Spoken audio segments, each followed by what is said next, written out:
Hello everybody and welcome to INEA Informs. Today's theme is Families of Origin, Searching for Social Justice within Intercountry Adoption, within the system of Intercountry Adoption. It's great to have you here in real life as well as online. Welcome to all of you to dive into this new perspective. I'm saying new perspective and I'm aware that it's not actually a new perspective, but more so a subject that has been severely under-highlighted in the discourse surrounding intercountry adoption. My name is Erben Oosting and I'll be your host for today. Thanks for having me. This event is organized by INEA. INEA is the expertise center on intercountry adoption here in the Netherlands. And today specifically is organized by the research department.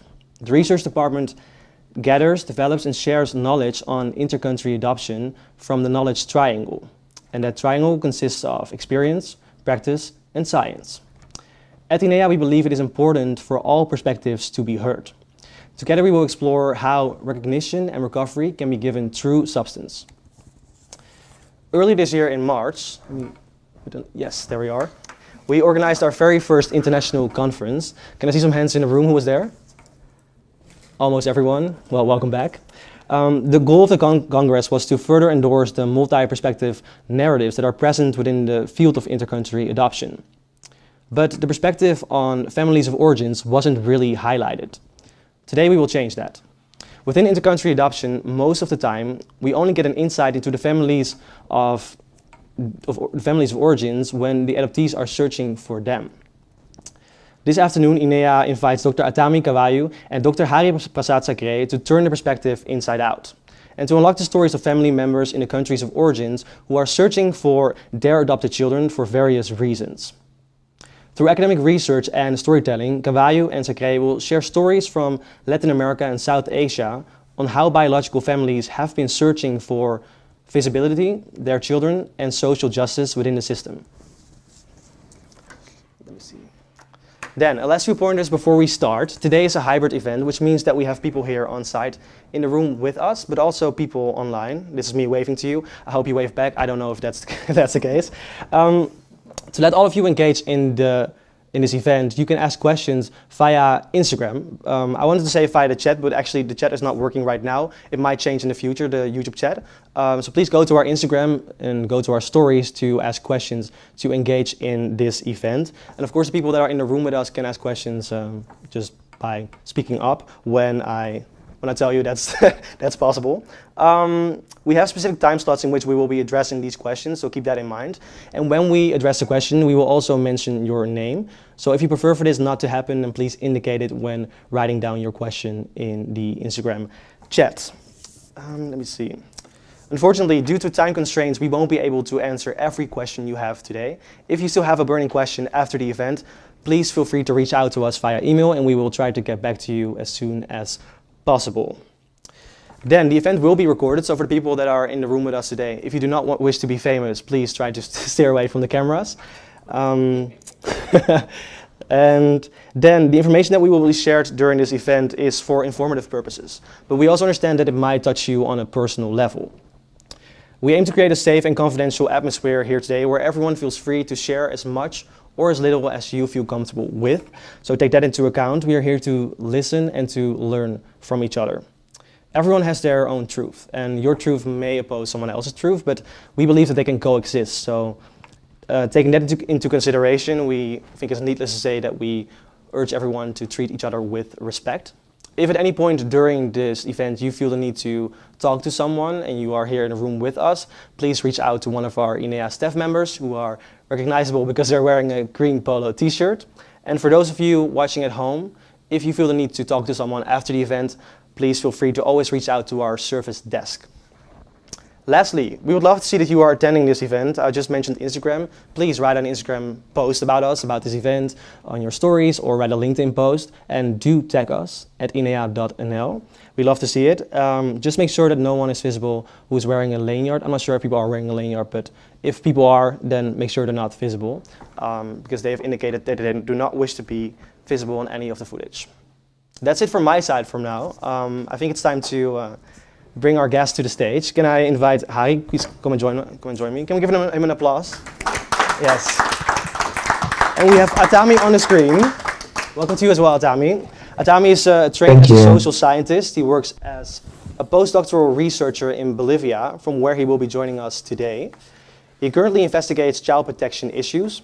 Hari is affiliated as a postdoctoral researcher in transnational pedagogy and works as an educator at Odyssey University College. Welcome to the both of you. Thank you. Can we hear you? I don't know if everybody can hear me. Is your mic on? Can we? Yeah. Yes? Okay, we can hear you, loud and clear. Thank you so much for having us. How are you feeling today? How do you feel to be here at this very, I think, let's say it's a very specific event, but also very...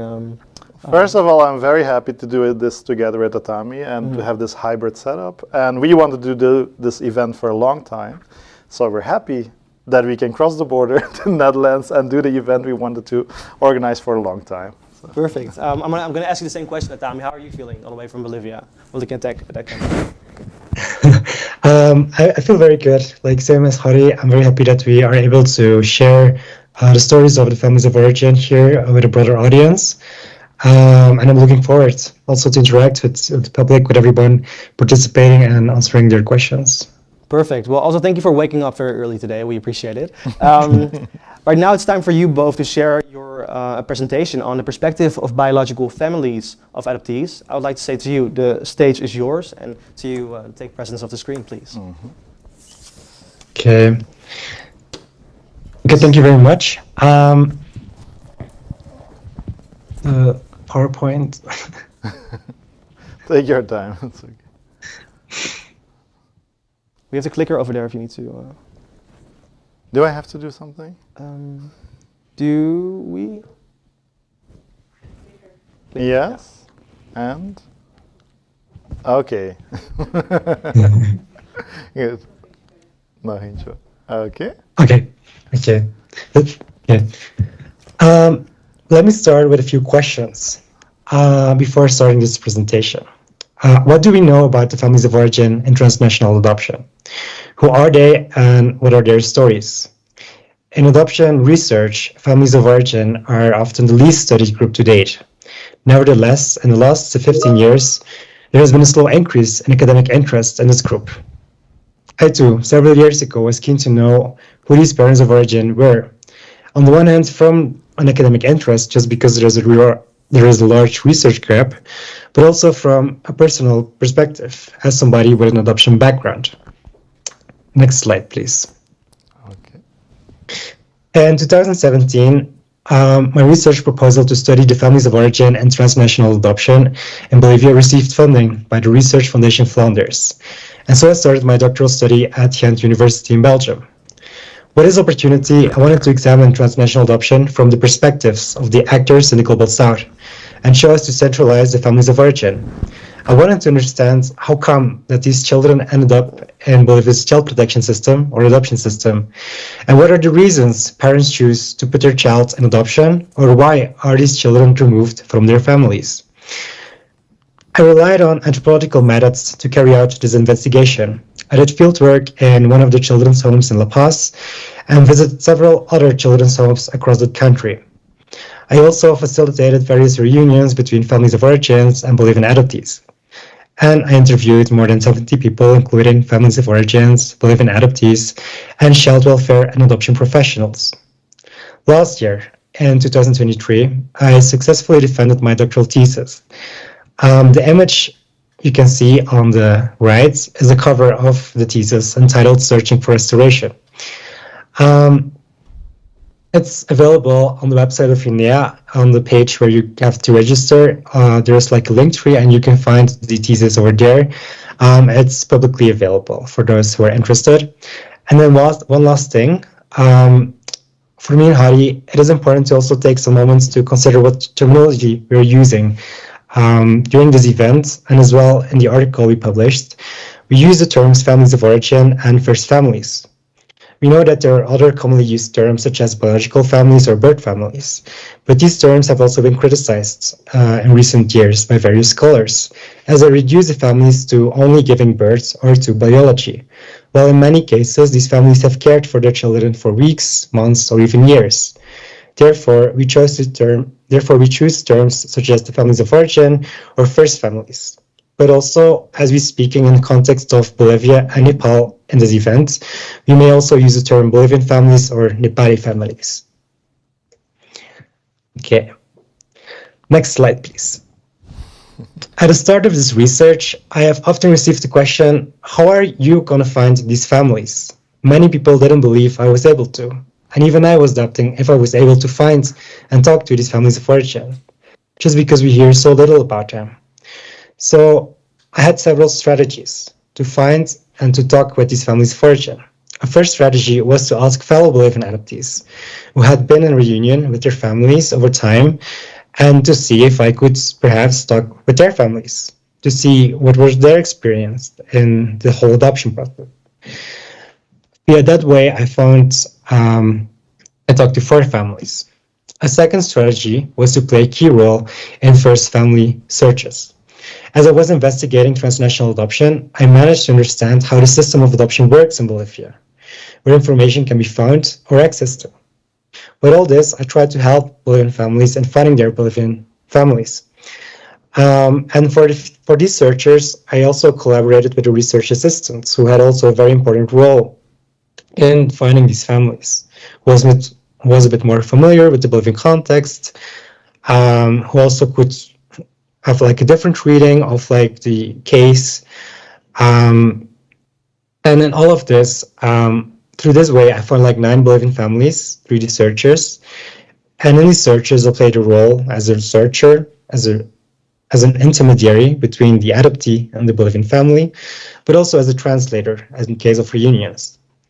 And for me, carrying out these searches was my way to commit to social change and allowed me to build a more reciprocal relationship with adoptees and first families rather than just studying them. Finally, only one mother and only one case of first families was approached to an adoption organization, as another adoption professional who knew I was doing the study invited me to come over when a first mother was visiting her organization. So in total, I interviewed 22 first family members belonging to 14 different first families in Bolivia from various departments and cities. Later in this presentation, we will show an overview of these families. And then when we talk about addicts, which is also an important point when carrying out research about and with families of origin, it's important that during this research, I always explain the research aims and objectives of the project. I promise always the participants that any information obtained through the interviews or adoption documents would be kept confidential and that their identities will not be revealed unless otherwise stated. In the reunions or in the context with these families, they often ask me if I was paid for the search or whether they should pay me. But I emphasized that the searches did not have any lucrative purpose. I also verbally explained the ethical protocols of the study. And I did it verbally because using forms and other paperwork was often viewed with skepticism by these families, especially in cases where family members were pressured into signing voluntary declaration forms, which would terminate their parental rights. I also received often the question from these families if I was a social worker, as they often knew social workers from the child protection system, and if I was doing like some follow-up or if I was even like revisiting their case. In any way, I always explained that I'm a researcher and that I'm also a Bolivian adoptee who is part of a larger Bolivian adoptee network. And furthermore, during these encounters with these families of origin, for me, it always has been important to have like this reciprocal relationship with them, to be in touch with them even after the reunion, and to let them know that if they needed any help from my part, to contact the Bolivian, the adoptive family, or to be present in translations, that they could always ask me. Here on this picture, you see like 2 pictures. The first one above, on the right, it's a moment when I approached a family of origin, and when they were looking at the pictures of the adoptee who was looking for the family, and you see like the hands and people sharing the pictures within the family to see like, oh, this is how they look now. The second picture below is a picture where I was just having a large interview with a mother. Okay, we can go to the next slide. So this was actually a brief setup of like this whole research on adoption in Bolivia, but more specifically about families of origin, the study of families of origin in Bolivia. But to make this all more visual, because I know that it can sometimes be very theoretical, we are going to show you a video clip of a union between a Bolivian adoptee and a Bolivian family. And as I mentioned, a great part of approaching these first families was through first family searchers, in which I played an active role as a searcher. So this search was carried out in April 2022. Catherine, who was the Bolivian adoptee, who was at the time 17 years old, had a big interest in finding her Bolivian family. She got adopted at the age of 3 by a Dutch family here in the Netherlands, and together with her family, they contacted me to see if I could play a role in the search to find their family members. She provided me with all her adoption documents, and with that I carried out a preliminary research to see which other available information I could find. When we had gathered all this additional information, and together with the research assistant, Cecilia, we traveled to Santa Cruz, which is another large city in Bolivia, to do the field work, to look for the family, to go to various places and to see, like, are they here? We had some addresses we went to first, and then in the end, we found her sister, Elvie. She guided us to her home, where she lived with her paternal grandmother and other relatives. So the video clip we will show, it captures the moment when Catherine, her adopted family, are virtually reuniting with the Bolivian family. The day after that reunion, we were also able to visit the mother, the father, and other siblings of Catherine in Bolivia. So if you can click on the next, Hari, I can explain briefly like the different characters. If I may, if you allow me to just add one more thing. I think I would also like to thank the family. They're also in this event, Catherine and the mother, Nina, I think, right? And I would really like to thank you both to provide the footage. It's a really strong moment, and to allow us to also learn from it, how such a reunion works. So thank you very much for being here. Okay, Atamhi, back to you. Okay, thank you. And again, also thank you, Catherine and Nina, for providing everything. So if you can go to the slides. Okay. So in this video clip, you will see like a lot of different people, and therefore it's important to briefly explain who are these people. So on the cell phone, you will have Catherine and her adopted family who are present. On the left side, you have Doña Juana, who is the grandmother of Catherine. And you have Elvie, who is the sister, who is an older sister.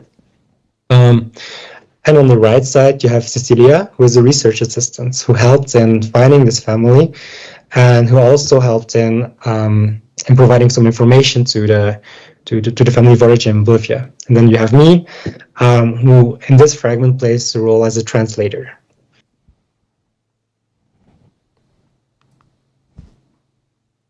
Do I have to do anything? Okay. Van a probar estos jóvenes, esta señorita que está. Ze zegt dat ze Juana of Juana? Juana. Oké, haar naam is Juana en zij is de grootmoeder dus. Ze zegt eigenlijk dat zij tegen het rollen is. Het zijn cuñapés. En ze is cuñapés aan het maken. Doña Juana habla Mobima, En que es un pueblo indígena que está registrado en la Constitución Política. Mobima. Oké. En wat men ook laat weten is dat het interessant is dat zij Mobina praat. En Mobina is eigenlijk, jullie weten misschien, Bolivia heeft 36 inheemse volkeren. En Mobina is eigenlijk een volk in Beni. En de grootmoeder is eigenlijk, zij praat Mobina. Zij is deel van die bevolking, maar zij woont nu dus in Santa Cruz. Maar zij komt van Beni. Ja. Oké. We zien oma niet meer, maar ja, daar komt ze. Ja, daar is ze weer. esta parte. Ya, yo voy a cambiar mi cámara para que puedo... fuck. Okay. Oh, de camera even. Oh, kijk. Okay. Dit is de tortillasbakken. Ja, dan... Oh, Okay. het ziet er lekker uit. Ja. Sí, dile que la familia dice que se ve muy dele lo que estás preparando. que está muy delicioso lo que está preparando, que ellos lo ven. Sí. Sí. Gracias. Die komen we een keertje proeven. Ja. Sí, ya tienen ganas de comer lo que está preparando. Ya. Sí. Si Dios lo permite, cuando vuelvan a venir, le vamos a dar número de teléfono para que llamen y me avisen cuándo van a venir y esperarlo con cuñapés bizcochado, torrado, ¿no ves? Sí. ¿Y qué es un cuñapé bizcochado, torrado? Es esto. Okay. Pero ya así, digamos, ahorita voy a cocer, van a comer así blandito y luego después ya lo pongo a torrar, lo pongo al horno otra vez para que torre, así no se frega. Se puede comer así bizcochadito, ¿no? Hetgeen dat ze eigenlijk zegt is dat stel moesten jullie naar Bolivie komen, dat ze jullie heel graag ontvangt.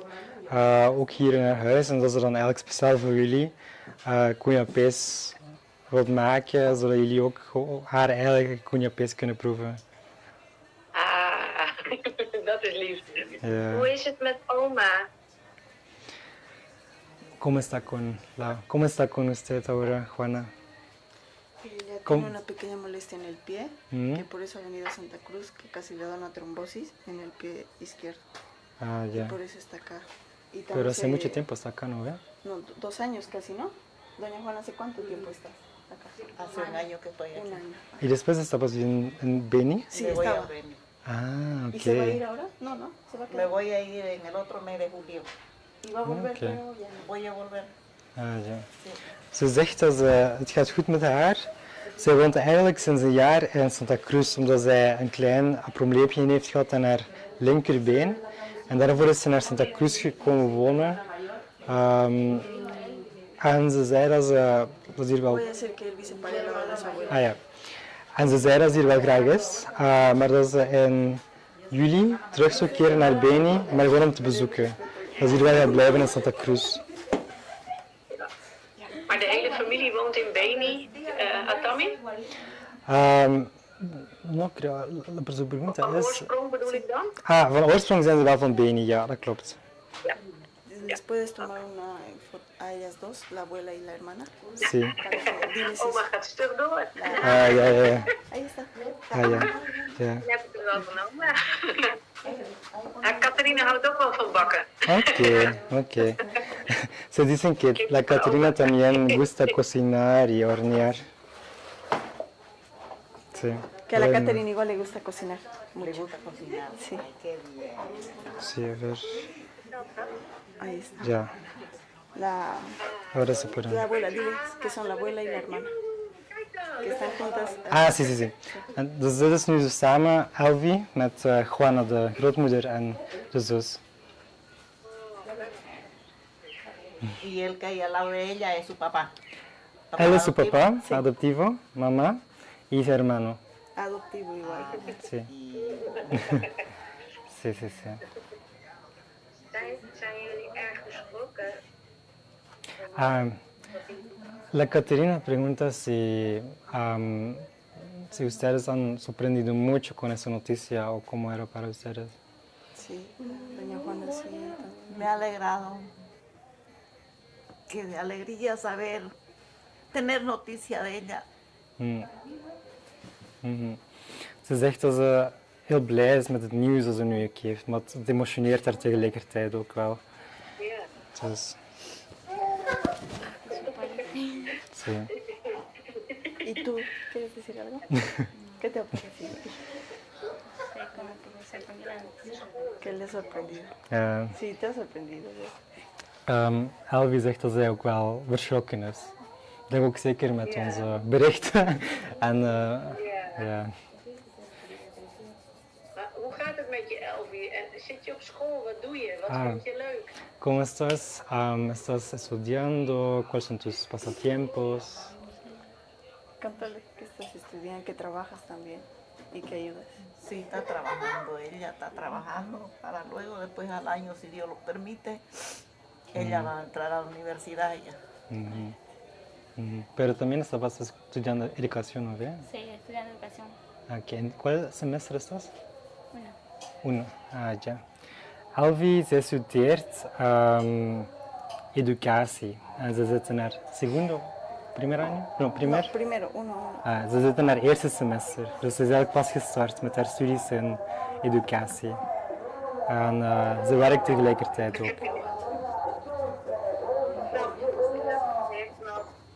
Vertel maar over jezelf. Vertel gewoon leuk en duidelijk. Vinden ze leuk. Ja. Wacht, ja. Ik denk dat ik het niet gehoord heb. Kan dat zijn? Atamhi, hoe oud is zij nu? Ah, oké. De zus? Ahora, ¿cuántos años tienes? 21, ¿no ve? O 20? 20. Ze is 20 jaar. ¿Y tu cumpleaños? 11 de junio. 11 juni is haar verjaardag. Está cerca. Ja. Cerca de En tu wij- 21. in de papieren wisten we altijd dat Catharine een grote zus had. Mhm. En dat ben jij. Ja. Maar eigenlijk, Dus dus dat vinden we heel mooi. Elvie is eigenlijk niet de zus die in de papieren staat. Het is Nee, Maria dat snappen José. Ja. Maar wel een grote zus. Ja, dat klopt. Ja, dice que son feliz que la Catherine tiene una hermana mayor.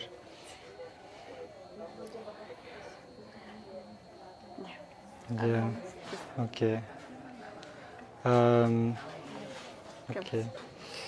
No sé. Is de familie verder goed gezond? Is alles goed met iedereen? Echt, hoe ik het zie wel. Ik heb wel het gevoel, als ik zo kijk, ik zo bij de familie ben, dan merk ik wel dat de familie in iets meer precaire omstandigheden leeft. En dat Elfie ook de combinatie met studeren en werken, dat misschien soms wel moeilijk is voor haar. Maar ik heb wel het gevoel dat ze vooruit willen gaan. En daarom dat de grootmoeder ook, zij ook op een hele blije toon van kijk, ze is aan het studeren, ze maakt iets van haar leven. Dus ik heb wel het gevoel dat men dat hier stimuleert. En dat, ik heb ook het gevoel met Elfie, ze gaat naar haar kerkgemeenschap, dat zij wel zeker op dat rechte pad aan het gaan is en bewandelen is en daar zeker op blijft gaan. Hoe het met de andere familie is, met José, Pedro en Roxana en de kinderen, heb ik minder een idee hoe dat zij het aan het doen zijn. En ik heb ook het gevoel dat het contact tussen beide families niet zo heel sterk is. Of dat er niet zo heel veel contact is. Ook omdat het is al moeilijk, we hebben dus gevraagd hier om te... we hebben gevraagd hier om te kijken of we José Pedro contacteren en dat op zich al moeilijk is om hem te contacteren, om hem te bereiken. Toont eigenlijk al een beetje dat er niet zo heel veel frequent contact is. De grootmoeder liet ook weten dat hij nu en dan langskomt om te bezoeken. Maar dat hij eerder onvoorspelbare... het zijn geen vaste momenten in ieder geval. Maar voor de rest, het huis, ik ga het even tonen terug. Het is... er is alles denk ik, wat er moet zijn. En je hebt dan hier ook zo de slaapkamers. Wacht, mijn vingers, sorry. Dus je hebt hier eigenlijk... Dus je hebt hier eigenlijk de keuken. Waar je een frigo hebt, een vuur, een grote oven, waar de grootmoeder dan eigenlijk ook aan het bakken is.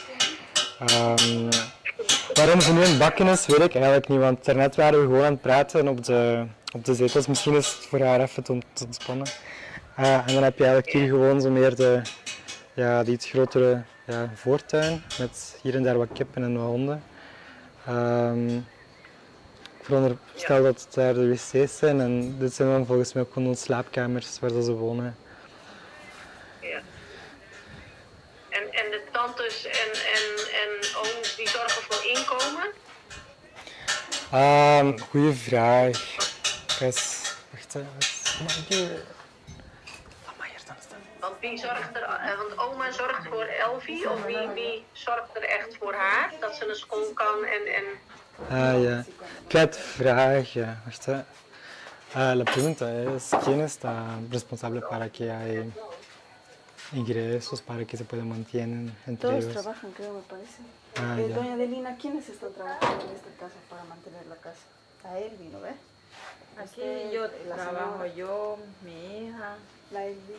Elvi ahorita trabaja, pero está trabajando cama adentro, no está aquí nosotros. Ah, ya. Ah, sí, soy textil. Ok. Y todos aportan pero para la casa. Ajá. Sí. Ok. Todas aportan en Ja. la casa. Todas las mujeres que viven acá. Dus ze zegt eigenlijk dat de voornaamste, hoe zeg je dat? Ella también trabaja. Y eso lo que Wacht, hè. Oké. Dus ze zeggen eigenlijk dat de personen die voornaamst zorgen voor het inkomen hier, is eigenlijk de dochter van Juana. Dus de persoon die we nu zien. Hoe se llama? Doña Delina. Doña Delina. es la tía. Ja, Es la dus, hermana del papá. het is de tante eigenlijk, dus de zus van José Pedro. Dus zij heeft haar vaste job, ook haar dochter, die ook wel wat ouder is, die we hier zien aan de rechterkant. Dus de nicht eigenlijk van Catherine. Ze heeft ook haar een stabiele job om eigenlijk Es te zorgen enfermera, voor... la prima es enfermera. Ah, echt? Viene de familia. Oké. En ze zegt ook, ik hoor hier ook net, dat de nicht eigenlijk ook verpleegster is. Dus zij werkt als verpleegster. Ja. Zit in de familie. Ja. Ja. Ja. En dan hebben we eigenlijk Elfie en de dochter van de nicht. Die eigenlijk ook wel werken, maar eerder voor hun eigen studies en zo te kunnen betalen en voor hetgeen dat ze dan zelf een beetje extra kunnen hebben. Ja. Ja. Ja, geen makkelijk leven. Nee. Maar Nee. ja, nee. Maar ja, het is ook niet zo heel ongewoon. Ik denk van veel families die ik heb ontmoet die leven in gelijkaardige omstandigheden, waar dat er veel mensen ook aan het werken zijn en ja, veel jobs waar men de studies en het werk combineert en zo. Dus dat is ja, niet ongewoon hier. Nee. Oké. Iedereen doet nu weer zijn ding, geloof ik. Ja. Elfie is dus vertrokken. ¿Le pueden llamar? Elvi. Y les has dicho que yo te ayudo. Quiero conocer. Sí, sí, sí. a la Ah Caterina. ja, sí, sí. Hola, Caterina. Dit is Cecilia. Ze heeft enorm haar best gedaan om... Dile que estoy muy feliz Ja. que se estén encontrando con todas conmigo. Sí. Ze heeft enorm haar best gedaan met de zoektocht zelf. En ze is heel blij ook dat we uiteindelijk de familie hebben gevonden. En ja, dat we hier nu zijn eigenlijk. Dus jullie groeten van haar. Dankjewel. Ja, die ze moeten doen. Zo. En ze gaan door met bakken, geloof ik, Atamhi. Ja. Diles que ya van a coser los cuñapés. Ze gaan de cuñapés bakken. Dus daar zijn ze mee bezig nu. Atamhi had iedereen wel een beetje het idee dat ze wisten van het bestaan van Catharina, of was het voor sommige mensen het bestaan van Catharina überhaupt nog een verrassing? Nee, we wisten wel van het bestaan van Catharina. Toen wij Alvi spraken was dat wel heel vaag. Ik denk dat ze wist wel van ik heb een zus die jonger is en die is er niet meer, dus ze wist dat wel. Maar ze wist niet veel details daarover, terwijl de grootmoeder wist al iets meer van het bestaan van Catharina, maar iedereen wist er wel van. Ja. Ja, niet verzwegen. Ja. Nee, dat is mooi. Hè? En wat vinden ze ervan dat Catharina ook haar ouders wil spreken of vinden of contact mee wil? Zeggen ze daar iets van? Ze zeggen daar op zich niet echt iets over. Ik heb ook gezegd, zeker tegen Elvie heb ik gezegd in het begin van kijk, we zijn heel blij dat we jou gevonden hebben, omdat een van de eerste wensen van Catharina was eigenlijk om de zus terug te vinden. En dat ze zeker met dat contact wilden starten en dat we dan ook laten zien hoe dat contact met de ouders loopt. Ook omdat, zeker in het begin, hadden we ook niet echt een idee van hoe is het contact met Roxana en José Pedro. Wat de grootmoeder zei toen wij lieten weten van dat Catharina op zoek was naar haar ouders hier in Bolivie, zei ze wel dat Roxana eigenlijk, zover de grootmoeder weet, niet echt gevraagd heeft meer achter van waar is Catharina of waar is zij. En dat ze dan ook liet weten van José Pedro heeft wel vaker herhaald dat hij heel graag zou willen weten wat er gebeurd is met Catharina of waar zij zou zijn. Dus dat is wat we weten in ieder geval van de grootmoeder, maar hoe dat de ouders zelf erop reageren of hoe ze er tegenover staan, dat weet ik op dit moment niet. Nee, nee. Ja. Oké. Voilà. Mooi hè, daar zijn we hier blij mee. Ja. Dank u. Graag gedaan. Dus ik denk nu hier, ik ben terug even naar buiten aan het gaan, dat we hier nog eventjes gaan blijven. Ik ga dan zelfs ook nog eens horen of het mogelijk is om, of José Pedro dan wel of niet naar hier zou kunnen komen en of we misschien op een ander moment, misschien later vandaag of zo, in een ander deel van Santa Cruz kunnen.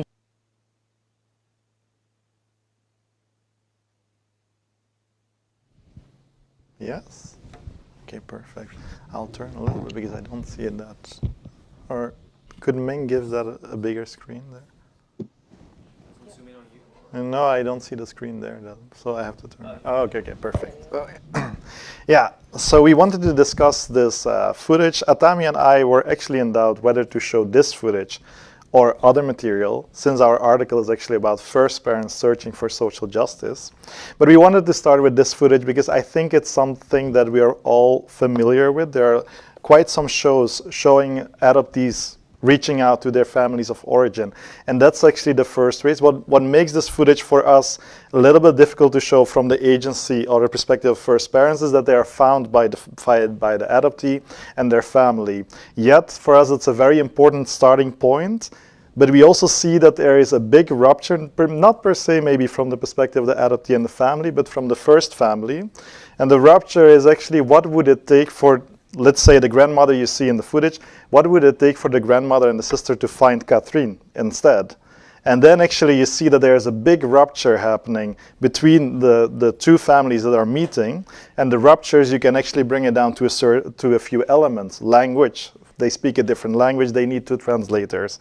What would it take for instance, the grandmother to learn a language that Catherine is speaking in the Netherlands, and then actually claim some agency in her life? That is something that we were looking for. At the same time, there's culture. There's the family of Catherine is asking very direct questions, whereas the family of origin is more talking about the cooking, about the daily practice, about each other. They're also like somehow floating around in the footage. They're not really staying in their place. So that is also like a way of searching for each other, a way of posing questions. And then most of all, I think, is the question of mobility. If her sister or grandmother would actually want to meet her, in the current world and the current geopolitics, it would be nearly impossible for them to travel to the Netherlands. And so we were actually looking for these kind of things. We do think that this footage is very strong to lay that out, to see a little bit the ruptures, but from the perspective of those families of origin. And it might surprise you, and that will be already a kind of incentive for you to read the article, Can First Families Speak? Because Atamhi also has data on families, which we will discuss later, where actually the families did manage to cross all these barriers to find the adoptee in the Western countries.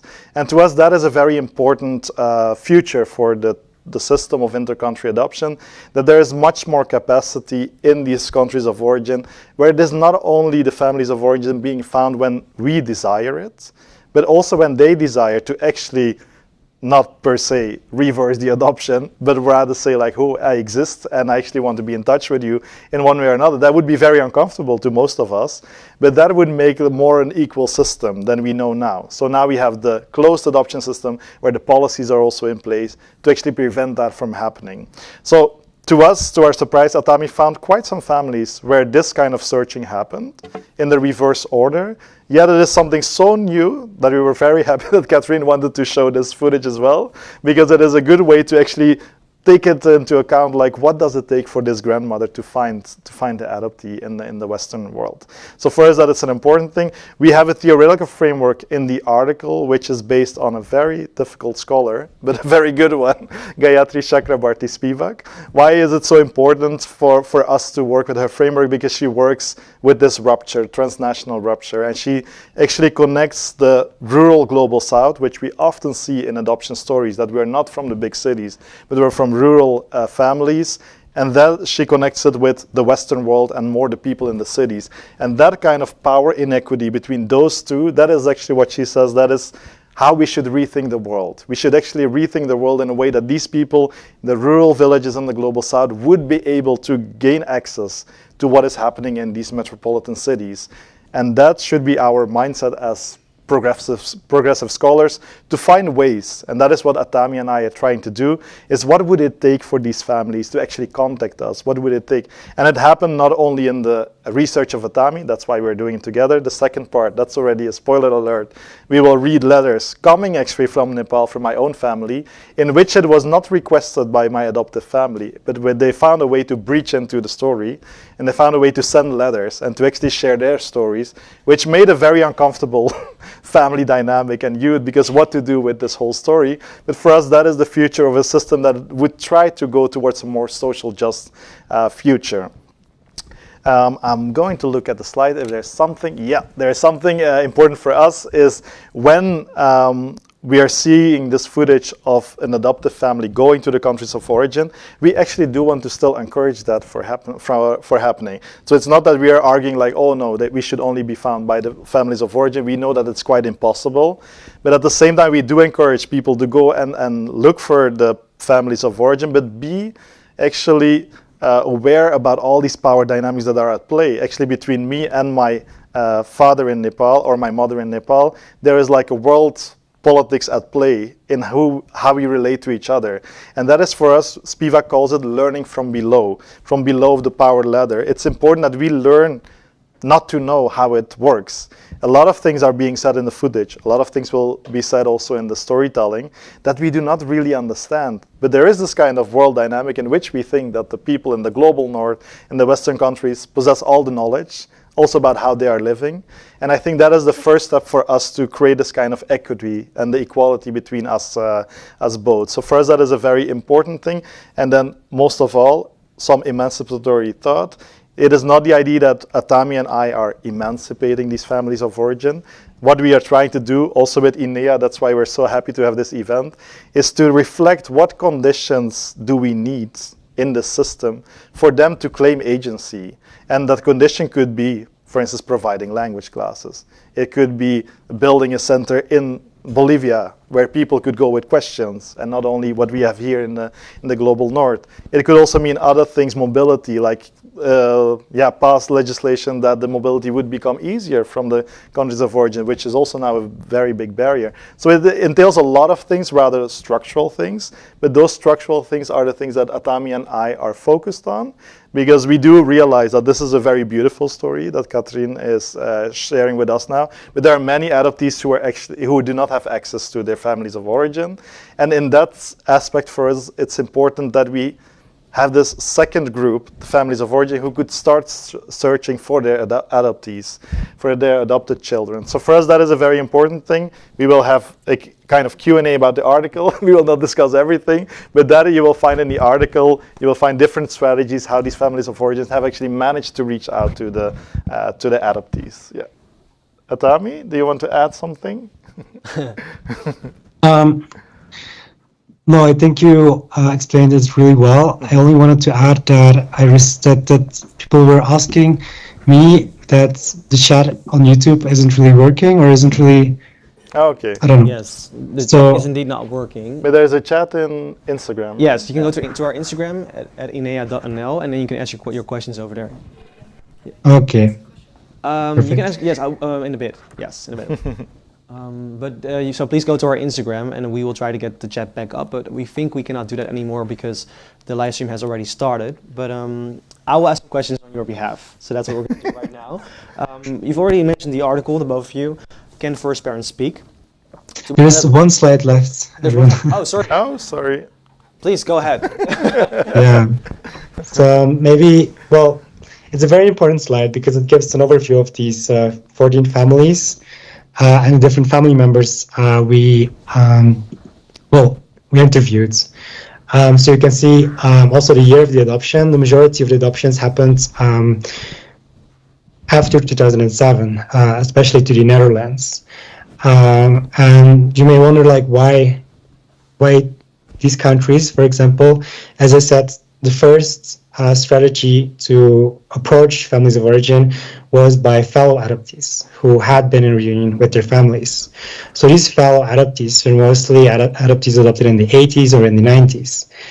And a large part of these adoptees come actually from the Netherlands, where the adoption through Bolivia, I think 2004-5 started. Or restarted, because there was also adoption from Bolivia to the Netherlands like in the 80s for several years. But for me, it was also interesting to focus on the current system, like the system where both countries ratified the Convention, where both countries had actually like policies that are more focusing on the rights of adoptees, the importance of the family of origin. And then for me, it was just interesting, like what is happening in this current system as well for these families of origin when they are, for example, trying to reach out to the adoptee. So on the column on the right, you can see also the different strategies or the different search strategies. Through the interviews, we identified 3. And of course, there might be more, but based on the interviews, we identified 3. The first one is families who have searched for their children through children's homes or adoption organizations. The second one is searching for their children through a trial. And the third one is searching through social media for their children. The ones who didn't search, it didn't mean that they didn't want to search. Sometimes these families were very happy to be in touch again with their children when these children, adoptees, when they initiated like a search. But they often told me during the conversations that they often didn't know how to start or what were their rights, or that they were very limited, or they didn't know how to proceed with a search. So from the 14 families, 8 actually did search. And that's what's the article about, to discuss these different strategies of them searching. And from these 8 families, only 2 found actually the adoptee. 1 found them through social media, and another found them through a trial. And I think that in the questions we can go more in depth to that, or maybe I should explain it right now, Ari? I don't know. Or we can go through the questions, I think. Yes. Okay. Well, thank you for enlightening all of us here. I think it was already very interesting and insightful, the information that you shared, especially the video. Let me provide a little bit more context about the article, Can First Parents Speak? The article examines the search strategies of first families in Bolivia who seek to reunite with their children who are transnationally adopted. In the article, you highlight the emotional and legal challenges that they face in the process and utilize Spivak's post-colonial theory. The article reveals how these parents' efforts to reclaim visibility and agency represents a form of resistance against the closed adoption system that marginalizes them. First question, how does the article relate to the video and the presentation that you just gave? I think that will be a good one for Atamhi. Atamhi. I think you partly answered the question, Ari. But in short, so the video shows actually like a reunion where the search was initiated by an adoptee. And actually, most of the families that could be reunited with the adoptees is because the adoptees searched for the family. But what was interesting for us is that when finding these families, when talking to these families, was that they also mentioned that they also did a search. And the searches weren't often successful because there were a lot of barriers, limits for them to really find.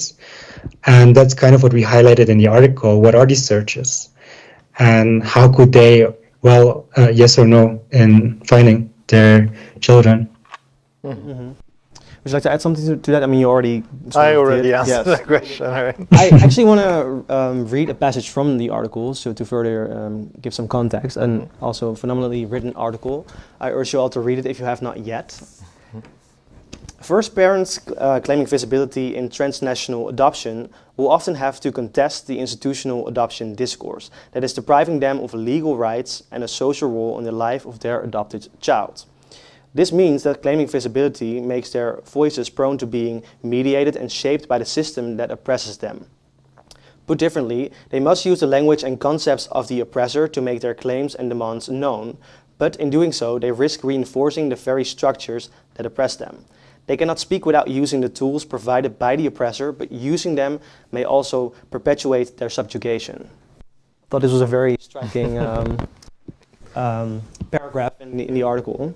Because how does privilege play a role in this system? I mean, you already mentioned that it is oftentimes the adoptee searching for their biological family, but the other way around, especially in a closed system, is very difficult. How does privilege and power structures play a role in this system? You really went for the most difficult part, because which is the theory of Spivak, but I want to explain it. It's a double bind, and so the double bind theory starts from the idea that there's an impossibility in actually changing the system because it is designed to privilege one group and actually disempower another one. And let's say that first parents in our article, when they start searching, and let's say they get in touch with the adoptee and their family, they're still in this place in which they need benevolence of the adoptive family to be in touch with the adoptee, because they will in the end decide whether they will be in touch or not, because they have the legal rights. So it's actually as simple as that. So the families of origin lack the legal rights to actually exercise any power, and in that sense they reinforce that whole structure. That's what we're trying to explain, because they want to become visible in the adopted child's life, but on the other hand they will still, like the adoption itself, be dependent on what the adoptive family or the system or the country, the adoptive country decides. So in that we have seen in many stories that when they claim visibility, it doesn't mean that anything changes. Atamhi has a striking story which you should tell, one of the cases, in which the family started a trial, found the child in the Netherlands or in Belgium, I'm not sure yet, in Belgium, actually knows where the child is, and the adoptive family says, no, you cannot contact this child. The family has to go back to Bolivia, and only when the child turns 18 and goes back to Bolivia, this story gets a continuation. So there you see that even claiming this visibility does not really change that system. It actually reinforces it, because it shows these families of origin that you should just comply by these rules. This is the rules, and for us the important concept in that is consent. The families of origin have a different idea of consent. The consent is not permanent, not when you sign the papers that you put this child up for adoption, that consent is permanent. But in the West, we have this idea that when you sign this contract, when you put your child up for adoption, this is permanent forever, and now that child is ours. And that is a very different idea, and that is in all the stories that we hear from all the people who are reuniting with their families of origin. The consent is something that they want to continuously negotiate, which is not possible in the system as we know it. And I think that for us is a big challenge, and that also shows that that idea of like renegotiating the consent just confronts you with the idea that consent was permanent. And also maybe never there was any informed consent in the first place. Atamhi, would you like to maybe highlight the case that Hari just mentioned? Because I think it's a very striking example of what can go wrong. Yes.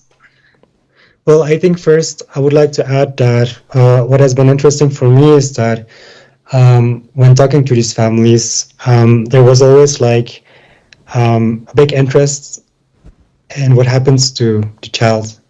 And some families just wanted to know, like, where is my child? Like, is he or she still alive? And these are like the basics of information that are often even not accessible to them because they have lost their parental rights, and therefore it's just very hard to access information. But delving into the case Hari mentioned, there was one case of a Bolivian family whose child was kidnapped in the early 80s and then legally adopted to Belgium through like the legal systems of adoption. And this father, well, actually there were several children adopted to Belgium and I think to the Netherlands in those years, coming from Santa Cruz, Bolivia. But only one family was able to start a trial because they had enough financial resources to do so.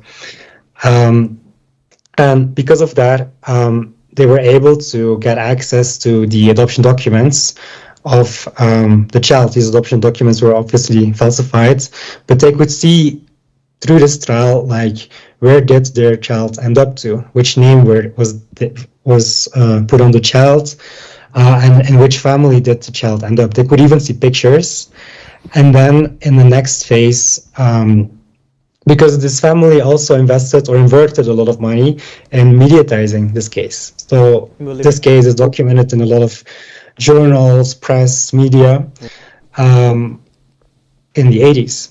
And eventually the father went with the Bolivian consul to Belgium to see the child and to try actually to get the child back to Bolivia. But the father was able to have an encounter with the child, who was then still like a baby, an infant, because the child was only like 1 year and something old. And they could also have like a meeting with adoptive parents. But in Belgium, they couldn't really continue with the trial because they didn't have like enough money to do a trial in Belgium. So the father returned empty-handed back to Bolivia.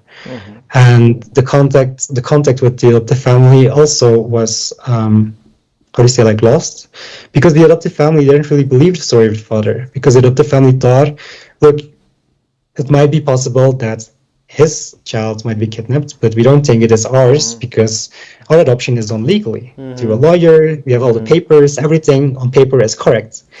And then 20 years later, when the child was an adult, going back for the first time to Bolivia, she wanted to find her family, and that's when the adoptive family said, like, hey, like many years ago, there was somebody here who actually claimed to be your parents. And then she actually went to Bolivia, she went to the archives, and she read like all these news articles and what would happen to her in her life. And then she was actually she was able to quickly connect with her family in Bolivia. And because of this hesitation of her adoptive family, she also did a DNA test in Bolivia, which confirmed her genetic relationship with the family. And ever then, she's now like 10 years in reunion or more. That's a striking story of how these power dynamics play out, how they play a role. Because when the adoptive family says, I don't want to acknowledge this man's story, then they can just say, I don't want to. And because there's a legal aspect to it, the child is legally there, so they can acknowledge or not acknowledge it. Speaking of that, I want to also, to people who are watching right now, please do ask your questions in the chat. Can you hear me? Yeah. Okay, perfect. I want to read one more passage from the article, which is also the final case. The final case describes the encounter between Elsa and a professional from an adoption NGO in 2018. Elsa is a mother in her early 30s, turned to this organization for help in finding her son, whom she had lost custody of in the early 2000s due to neglect and alcohol abuse. Elsa expressed her desire to find her son to the professional. I would like to meet him and know where he is. Elsa went on to explain that during the proceedings in which she was deprived of her parental rights, all the necessary documents of her son were requested, including his birth certificate. Therefore, it seemed logical that her son was registered in the adoption system and that professionals needed to know where he was. She argued, I filed all his papers with the court. They must be there. They should get them from the archives. The professional conveyed to Elsa that the situation was more complex. The authorities had legally got all ties to her son. Thus, she no longer had the right to know his current whereabouts. As explained by the professional, all these papers exist in the court, but the problem is that they will not give you any information. Yes, exactly. Once again, this shows that even if these first parents want to start searching, they're still at mercy of all these institutions that are not in favor of them. So where do they even start? Yeah, I think the passage you read is striking and important to realize that they're not only receiving like backlash or hurdles from the global north, but there are a lot of agents and institutions in the global south and countries of origin who are complicit in the system. And so we know many people that we know they are adopted, but is their case actually like a genuine case? And what I know through my own story, and I know it through the work of Atamhi, a lot of these agents and institutions are complicit in rendering people adoptable, or like that they can be adopted. And that also comes from this bias that there's a big class issue, and for instance, this mother, has these documents, these things, but probably these people in positions of power decide for her that in your own interest, it's better for this child to be adopted. And that also is a big problem. It's not only this global south versus global north, but it's also within the global south. There are a lot of people, it's a profitable business, you know, which it was. So that becomes a very difficult debate that it is not as easy as we thought. No, and there are a lot of people complicit in this thing, but I think Atamhi can contextualize it even more. Please do. I want to share two things. I think one thing is that when we talked like earlier about consent, I think this is like a very striking example where the mother thought like, okay, actually all the information is there, so you should be able to find them, and I should be able to know like where he is or what happened with him. And I think that's one thing. I think on the other hand, like it's not a black and white story, because I think in the first empirical section of that article, we described various ways on how these families went to the children's homes. And we also showed how like some of these professionals working at children's homes told the family like, okay, your child was adopted by a Dutch family, or your child was adopted to Europe. And in that sense, these professionals actually, I don't know, like, I think legally they couldn't really tell that, but they did. And they gave a bit of, how do you say, like, troost? They gave like a bit of comfort to these families to know, like, okay, this is what happened to your family. The child is no longer in our institution, but is now with a new family. And I think that's what for these families often gave them a lot of comfort, knowing that their children ended up in a family, or ended up in a family that was welcoming, and that they knew something what happened. Because when also revisiting like other cases and where they didn't know what happened to their family, with their child, that was for them very upsetting. Knowing, for example, there was one case where, for example, the child had like a disability and the family couldn't really take care of the child. So when finding the family many years later and telling them that their child had been for several years in an institution prior to adoption, the family was also very upset, because they said, like, if we knew, we could have visited our child. Meanwhile, child shouldn't have been alone so many years in an institution, because they thought that child would be adopted directly, which wasn't the case. I see. Certainly not black and white. I want to go to the chat, actually, because someone asked a question. Arun, I hope I pronounced your name right. Are there sometimes expectations from the families after some time into being reunited that the adoptees helps the family economically? I know personally a few cases, where the adoptee is financially supporting the families of origin. Do these families of origin sometimes have the idea that maybe when they were aware of the adoption process, maybe not transnationally, but at least of the adoption process, that they maybe owe it to them to help them because they have received better opportunities in life than sometimes these families of origins have? Yeah, it's difficult because I'm not a scientist on that domain. I think Atamhi knows more about the adoptee perspective as well. I do know personally a few, but maybe Atamhi can answer that. In my perspective, like witnessing these first reunions, almost never there is like some expectation of the adoptee helping financially the family of origin. What I have seen, for example, in reunions over time, like where there has been like a connection for several years, and where the adoptee has provided already some financial support, it might be that more family members or more frequently other support is asked. But I think it also I think it depends a lot on like the dynamic between the adoptee and the family itself, because if you are going to your family and you are directly very financially generous, they might also have like a different impression of you. I think also we sometimes hear these cases where families are asking for money, and I think it's also related to how these families of origin were approached. In this case of Bolivia, like these families weren't approached by intermediaries and promised that their children would have better lives. Most of the cases, especially the cases in the 80s, were more irregular cases of adoptions where the children were under pressure taken away from the families or even kidnapped. And then in the more recent cases, or these families gave up their children because of poor economic circumstances or because they lost parental rights. So that's also important to take into account, like what were the reasons behind this adoption. Yes, absolutely. Are there any questions in the room? Pascal, could you please hand over the mic? Yeah, I was wondering whether in the research or like researching the families, if you found like a connection between the families being indigenous regarding actually to this colonial framework that, you know, adoption as a system, of course, is a result. Well, I find it a bit evident, but so I was just wondering whether that's the case. Okay. Who wants to take that? Atamhi. Yes, I'll start with that. So, what for me was interesting in finding families, there were families that were like indigenous, like, you know, Aymara, Quechua, who were like having the traditional indigenous clothing. What for me was interesting was that in those cases, this part wasn't really mentioned in the adoption documents. And for example, I think I argued even in my thesis that there was also a very color blindness approach by the child protection system because they don't really mention the racial backgrounds in adoption documents, which is actually striking because that's also like very important information for the child, for example.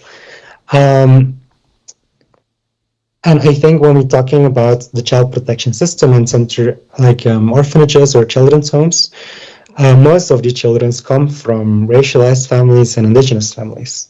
I think maybe here is important that the term indigenous is a bit complex in Bolivia as well, because you have a lot of people who are racialized, but who aren't really identifying as indigenous, but are still, how do you say, like, who are still targeted by this child protection system, who has like a more, who's more evaluating like middle class family structures. And I think maybe that's also something important to mention, that in many of these cases, you had like family structures that were just very different, where children grew up with their grandparents. Like even in the video fragments we showed, the sister, she grows up with her grandmother and not with her parents. And that's actually very normal in Bolivia. But sometimes these family structures might be misinterpreted by adoption professionals. Again, not by all adoption professionals, but you have some adoption professionals who are less culturally aware. Yeah, exactly. Thank you so much. I want to go back to another question from the chat, actually. These two questions sort of tie into each other. They're two separate questions. But the question is, the first one, does the Hague Convention protect the families? And does it help adoptees and their families to find each other? And the other question is, what will you do to create a better position for the first families? What are we doing within the legal framework to protect the first families in the system? Okay, I can answer the second one.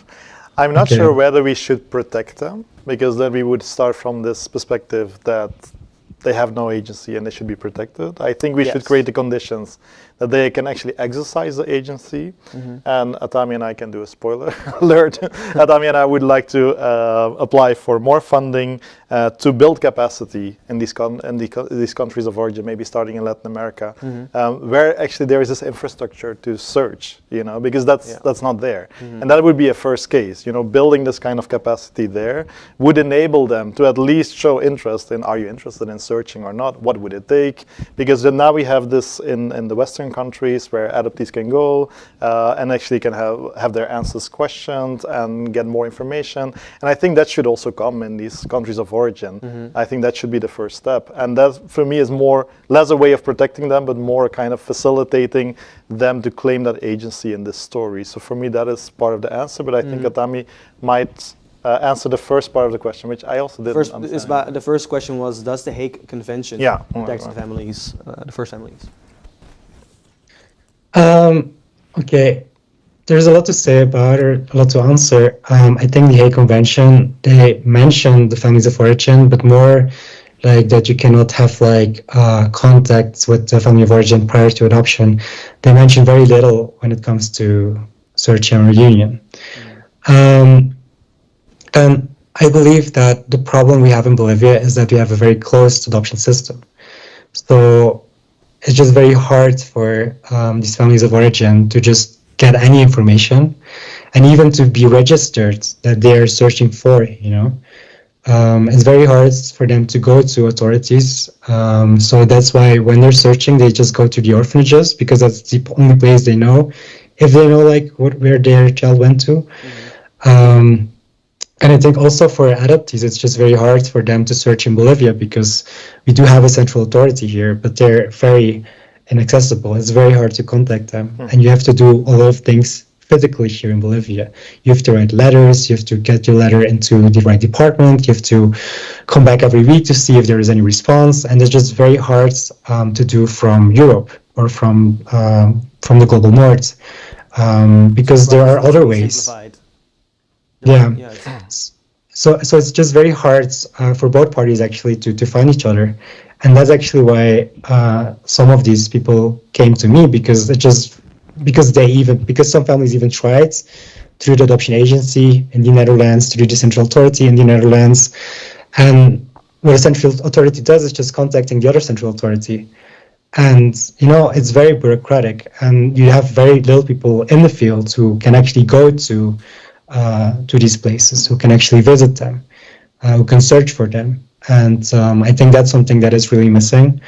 And again, I think with the article, it's just striking that from the families we found through a first family search, that various of them actually did search themselves prior to us finding them. I see. Last question before we go to the break. The title of the article was "Can First Parents Speak?" ? Can they? Well, if we follow Spivak's answer, then it is no, not in the current condition. They cannot speak because, again, if you allow me, Catherine, to go back to your grandmother, imagine she would speak and she would say something in her own language. It's not sure that we would understand it. It's not sure we would understand what she is saying, why she's referring to those kind of cultural elements. So that enables, and so Spivak's answer is, if they are to speak, then it's for us to learn to listen to what they're saying and not to focus on what they're not saying. Because we might pose questions, but they might not answer these questions. They might actually give an answer along the question or to a different question that was not being posed. And that is actually what is about to be done now in this adoption system, is we need to learn to listen to what they are saying, and sometimes it might seem trivial to us, to what they are talking about. But for instance, the grandmother, for her it was very important to share the cooking practice, and that was a source of knowledge for her. And that is very important that we try to connect with what is it, and show interest in those kind of things. So that is where it starts. So not only for them to speak, but for us to listen. That is very important. To really listen with culturally sensitive ears. Right. Thank you so much. And with that, I would like to wrap up the first part of the program. Thank you to both of you, and also for all the participants, whether online or here in the room. Right now, we would like to I would like to propose a 30-minute break. There will be some coffee and tea and some soft drinks for the ones that are here. Also at home, please grab a drink. I don't know what it is, but I don't have to know. And then I look forward to seeing you in 30 minutes for the storytelling part, which promises to be a very touching and inspiring program. So I really hope you all will be back in 30 minutes. So please be back in 30 minutes. Perfect. See you then.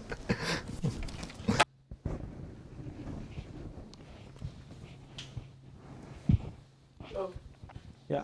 Welcome back, everyone. I hope you've had a great break. Thank you for resuming with us for the storytelling part. Before we start off, I would like to address the audience and ask how they feel so far, what they've learned, and how if they want to share some thoughts. So I'm going to walk into the audience. Let me see. Hi. How are you, and how do you like it so far? I'm good, thank you. First of all, I want to say thank you to everyone that's here.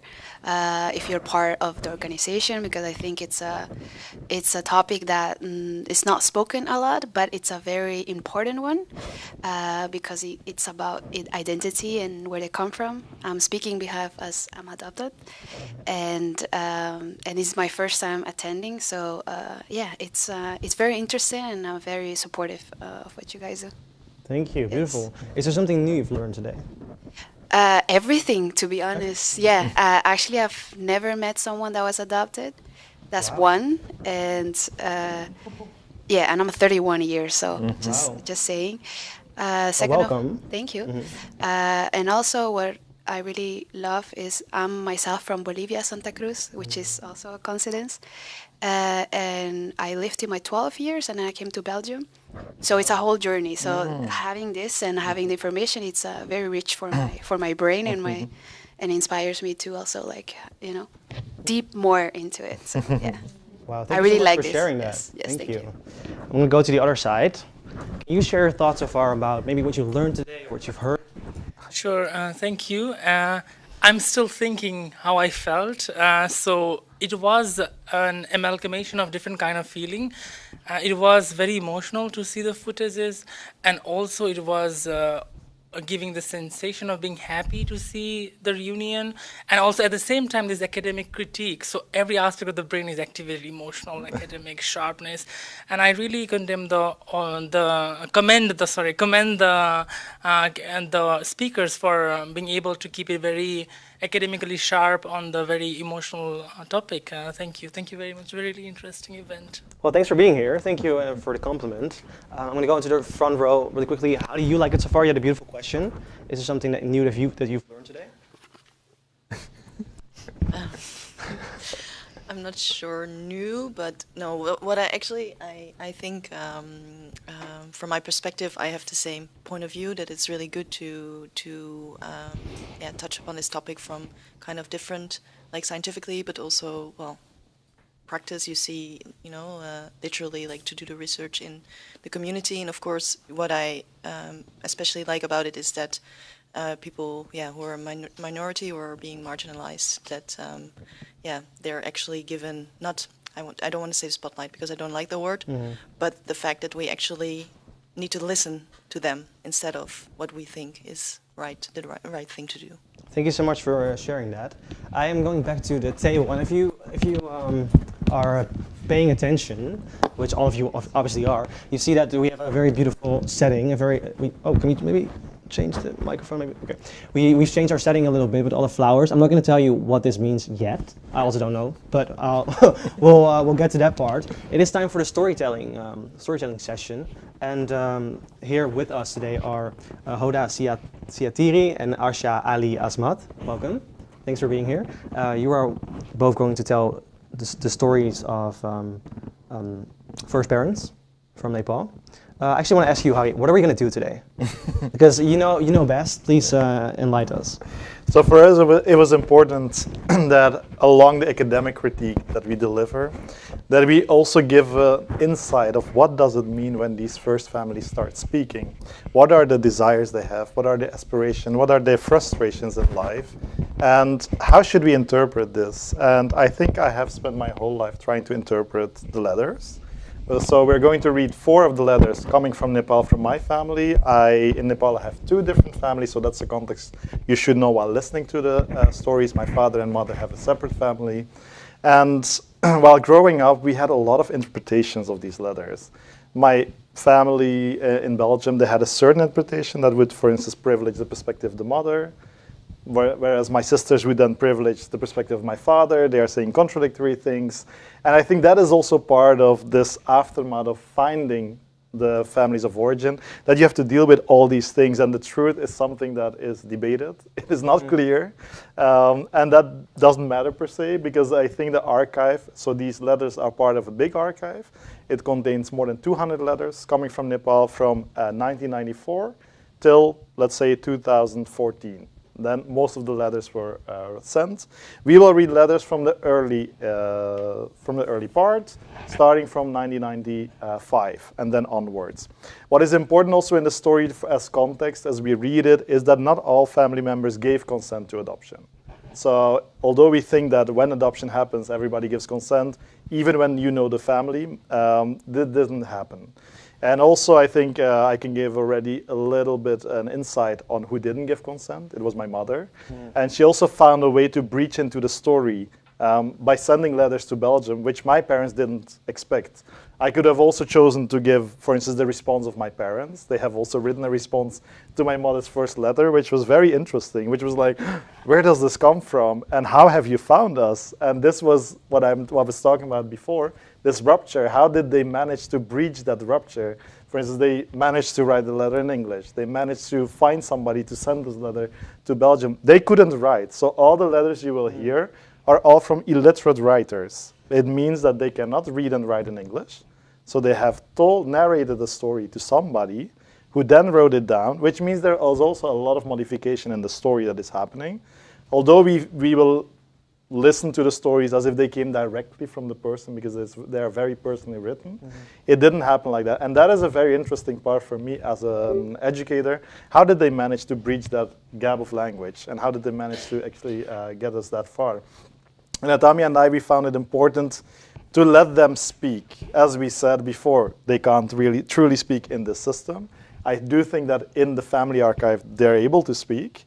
And it's up to us to interpret it. So for me, it's an invitation to the audience online and also physically here to help me and the storytellers interpret what is being said and how do you all perceive this. And my truth is not the truth at all, because I know for sure that I'm probably the one who knows least about it.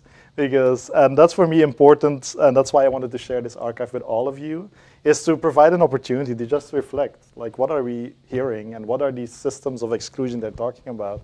And how does that manifest? So for me, it was very important to give direct access to their own voices, written through letters that were not requested by my family in Belgium, but just came to Belgium on their own request. Beautiful. I'm going to start off reading the first letter, and for everyone who's listening at home, please do listen with fresh ear. I just want to give a little more context. Yes, we will read the letters chronologically. It means that the oldest letter will be read first, and then going on from there. They contain different perspectives from my father, my mother, my sister, and my brother, from those two different families. And we will not pause in between, so you'll have room for questions afterwards. So we'll just read them one by one. Okay. Paudar Kot Dikur Pokardi Vart number 5, Kasaki, Nepal, date 23rd of March 1995. Dear family in Belgium, we got your nice letter written in March 1995. We thank you very much. We are feeling so cheerful that you all are happy we're there. We got your greetings.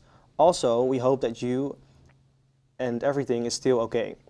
I know by this letter that Hari is well there, so I'm very happy. We didn't get any message by Sumitra about water distribution process. We only got these things by your letter. When the people of our village heard information about this water distribution process, they are feeling happy and they want to support us. But one thing is that the source of water is 3,700 meters far from our village. So it will take more money to supply the water to our village. We have made a meeting for this. I have put a list of money with this letter of how much we'll need to supply the water to our village. And everything is well here, and wishing you all good with happiness. I'm going to stop my letter. Thanks sincerely, yours, Prasad Adhikari. And one thing is that when you get this letter, you have to give a message, send a letter to us immediately. Thanks.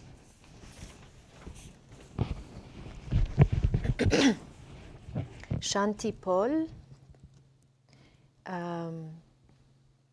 QPO 8975, EPC 60, Jawaharlal, KTM Nepal, March 1999. My dear Harry, thank you for your beautiful drawing. And also thank you, Mrs. Sacré and Sarah, for your lovely letters. You sure have grown up, big and above all. You look happy and loved. I'm so very happy for you, and I wish you all the happiness in the world. My dear little brother, I will now write the story of our lives, especially yours, before you went to your new home in Belgium.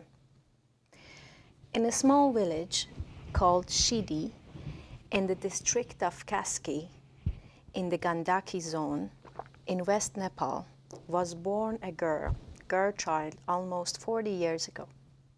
She was a pretty child who loved pretty things and was of a happy and carefree nature. Being pretty, in fact prettier than her other brothers and sisters, she was lovingly called Makuri. By her parents and grandparents, Makuri in Nepali means spider. In the village in West Nepal, pretty girl children who are pretty and love pretty things are called Makuri because they believe in Nepal that the spiders can weave beautiful patterns.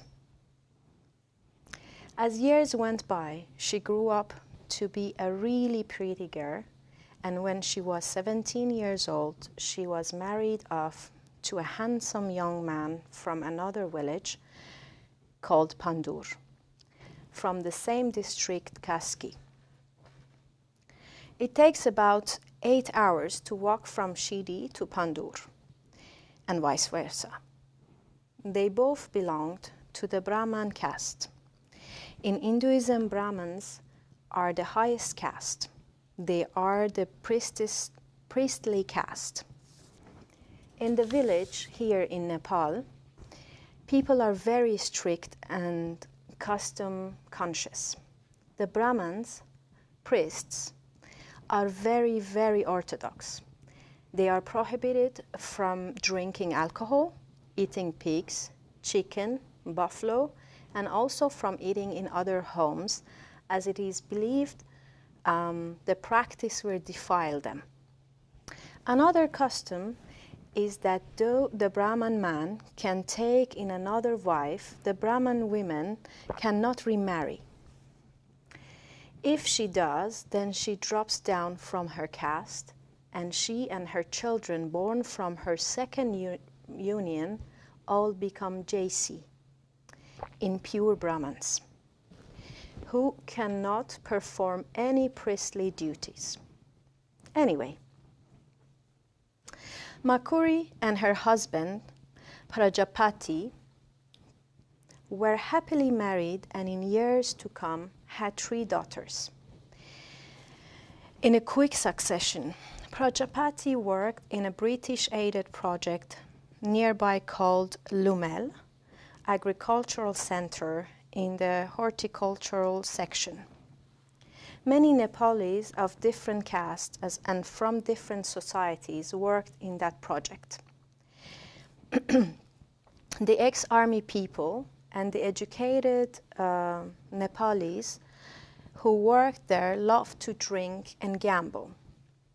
Slowly but steadily, Prajapati developed the bad habit of the others and turned out to be almost an alcoholic. By that time, he had also worked in his way up and held the post of a junior technician. Makuri kept home for her husband and worked in the family farm. Their 3 daughters, Goma, Gita, and Shanti, me, were all looked after well. Makuri had no idea that her husband was in serious trouble due to drinking alcohol and cards.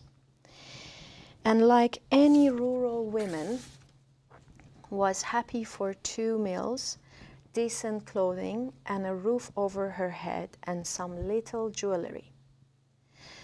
Then one sad day, when their youngest daughter, Shanti, was only 6 months old, Prajapati ended his life from jumping down a cliff near our home. The suicide by my father, Prajapati, was the beginning of my mother's, sisters, and my bad days. The family farm was too small to feed and clothe the 4 of us. Slowly food becomes scarce and clothes could not be affordable. What could an uneducated woman with 3 young daughters do? Makuri approached the British project where her husband was previously employed and asked for help. They offered her a job as a laborer in the horticulture section. Makuri left her children in the care of her eldest daughter, who was only 5 years old then, and came to work from 8 a.m. to 4 p.m. It is about 1 hour walk from her home to the project. Her weekly pay was able to feed all of us properly. Years went by, and maybe my mother forgot the tragedy of my father's death, and she again became carefree and pretty. In the same horticulture section where my mother worked, a male laborer called Full Prasad Atikari also used to work together. My mother conceived his child illegally, and the word came down. As I mentioned earlier, my mother, being a high caste Brahman, had to live strictly to the rules. A Brahman widow cannot ever remarry. When she became pregnant, the local panchas jury stated that as she was pregnant with another man's child, she became an outcast and could not live in her husband's Prajapati's home. She was expelled from the family and community. We 3 legal daughters, aged 9, 7, and 4, were told to live with our cousin, my father's brother's son, and our little farm would be run by our cousin till we 3 sisters were of age. My mother was given a small shed to live in the local shift of another lower caste man. Full Prasad Adhikari became of being guilty and ashamed, left his job as a laborer at the project where our mother continued to work, and he began peddling some biscuits and bread. He refused to take my mother as his second wife because he said he already had a big family of 8 children. So he escaped any burden and left my mother to take all the charges put by society and also the expenses of the coming baby. Living a week with our cousin where we were ill-treated, we ran away. All 3 sisters came to live again with our mother in the tiny shed in the same village. My mother was happy to have us back, and with her little earnings supported us. In time to come, in that little shed at Pandura, you, our brother, were born.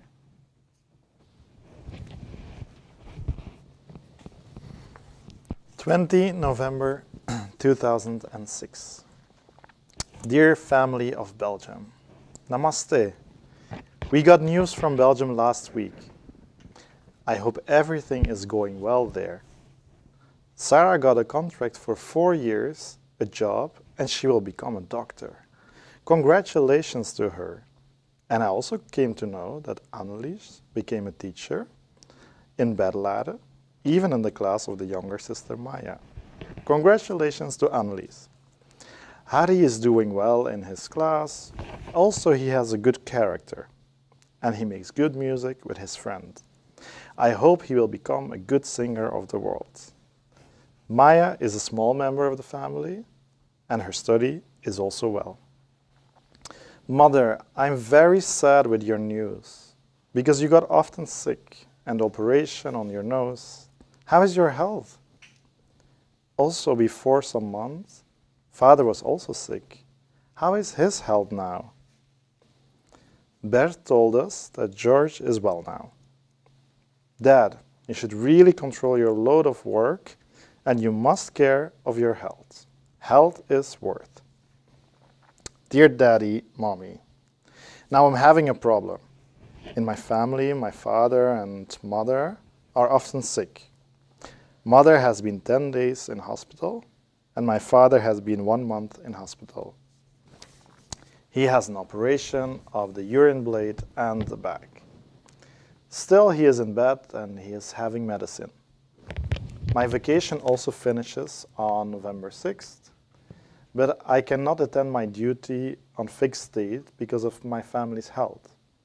I requested to my company in Qatar to increase my vacation date for 1 month, but the company is not responding. So maybe I'm going to lose that job in Qatar. Now I don't have any obligation to save the job, as I have to care for mother and father here. Dear Dad and Mom, I sold my old land of Poundercoat for medicine and Medicare of father and mother. Bert will explain you the other situation of Nepal. It is very difficult here. He and his 2 friends attended the Dam Dam Water Project opening ceremony. They have a good support to our neighbor and village. Other situation of my family is going well. Shiva and Ganga are going to school, and Ganga is in last class of school, and Shiva is in 7th grade. Gita, Parvati, and Sarita get married, and now they are with their husbands. Gita has 2 children, 1 boy and a girl. Parvati has 1 daughter, and also Sarita, she also has a daughter. Gita also has a local bakery. The husband of Parvati is in process to go to Malaysia for work, and the husband of Sarita is in Nepal, and he is a police officer. Sincerely yours, Vishnu Prasad Adhikari.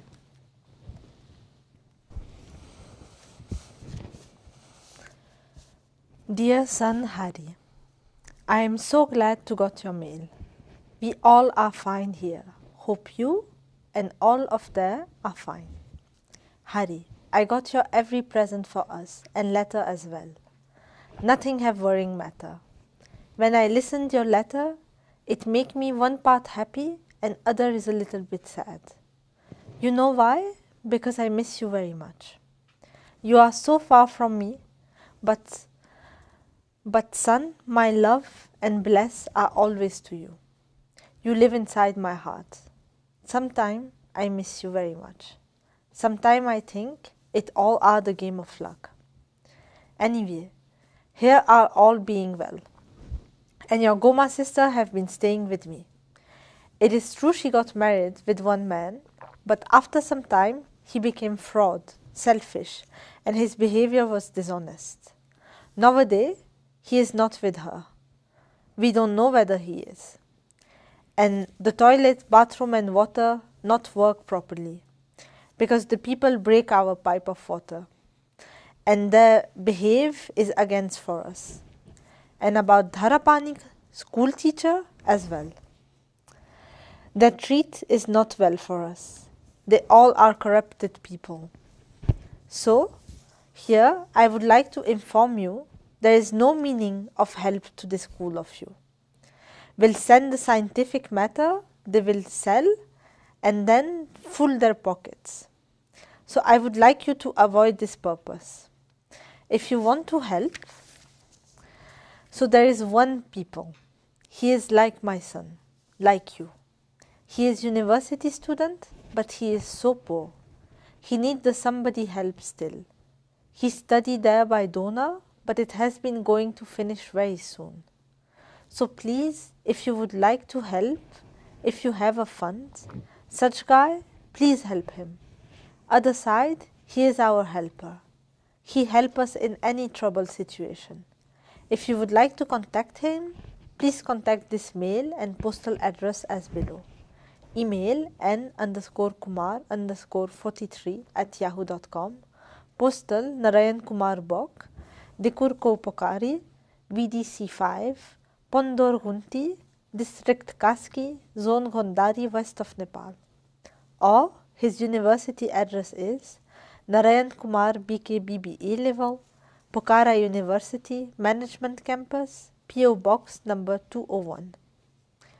Please mail him, and if you do help him, for it's God give you bless, because he need help for his study.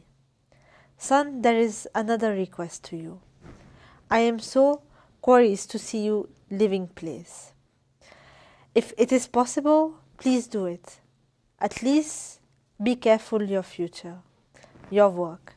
And I am so happy because you are a good dancer and singer. Thank you. Wow, I think we just need to let that sink in for a moment. And that's a nice compliment also. Nice prediction. Before we start talking about what we've just read and what we've just heard, can we please maybe further discuss the setting that we're in? Because there's flowers, there's a red tablecloth. What is happening? I think I also wanted to initiate a little bit ceremonial things I have seen in my village. So there is always a lot of flowers they're used, and there's something festive. On the other hand, the aesthetic also has a darker side, which is also because of the intercountry adoption, also has a darker side. And it's also a coincidence, let's say. I went into the basement of my grandmother, and I found old bombs or shells of bombs of the Second World War and the First World War. And I thought it was a beautiful juxtaposition to have these old shells and then have flowers in there, and to really try to turn something around. That's what the aesthetic tries to emulate. The system of adoption has a lot of flaws, and we can just abolish it altogether. But we are in it. We are adopted. We are in the system. We are, and so we want to try to emulate a positive direction. That it is possible to change it in a direction, at least for the people in it, that we do not feel like, oh, this is an impossible position. And that's what the aesthetic tries to emulate. Beautiful. Wow. I also want to ask Atamhi, maybe you can come back on the screen. We would love to have you as a part of this discussion as well. Before Atamhi shows up, I'm not sure. Yeah, he's still there. Welcome back. Welcome back. Why is it so important that we hear these stories? Because for me, when I hear them and when I read the stories, to me, this is me answering my own question, but I feel as if I finally realized that these are real people with real stories, with real lives. And not just something that ends when the adoption begins, when the legal process is finished. What was your aim here to bring the stories here today? Yeah, I think also the plurality of voices was very important to me. You hear in these stories very different takes on me being adopted to another country. And some family members try to gain something out of that. Other members are very sad. And that is the reality, this kind of mix of impossible desires all coming together. And I think also with, I think the first part was about families of origin searching, but what if they find you or you find them? Then what is this thing that you have to navigate? And that's what these letters try to just bring to the surface. I want to also ask the audience, what is, well, for a first reaction, first of all, is somebody who wants to share something about what they've heard listening to these letters with their fresh ears and maybe a non-judgment? Is there someone who wants to share something about what they've heard? Then I'll stand up and bring the microphone to you. No? Also completely okay. Or someone in the chat, I don't know. Maybe someone in the chat. We do have a question in the chat, actually. Okay. I can ask the question, but it's actually a question that refers back to the previous presentation. Okay. So I would like to maybe come back to that in a later moment. For the storytellers, how is it to read the stories of someone that you don't know, but that you sort of, in a way, bring to life by reading their stories? Should I is it on? It's on, yeah, it is on. Harry is a close friend of mine, so... I don't think Is it on? I don't think the so. mic? Should be on. Yeah. It looks on. It is on, but maybe try it like this. Okay. Harry is a close friend of mine, so I know his story. So for me, it's not the first time knowing about or hearing it. And I know about his PhD and all, but this letter, I mean, that letter I read before, but this letter I never read before. And it's very difficult, actually, also listening to Harry's presentation, also Atamhi's, and also talking about all this situation before together. It's always difficult to stay judgmental.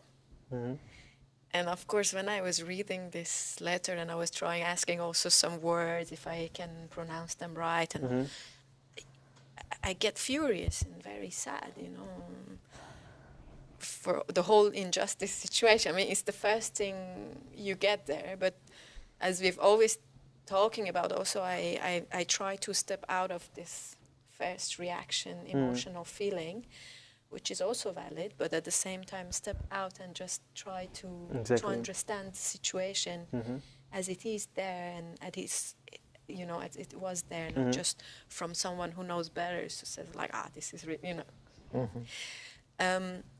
And as an outsider, of course, it's a very, it's a very difficult situation, even also for me to be and to witness, you know. What do you take with you from the letter when you read the letter? What is something that stands out to you? Of course, you already knew the stories, sort of, at least parts of it, but you never read this letter before.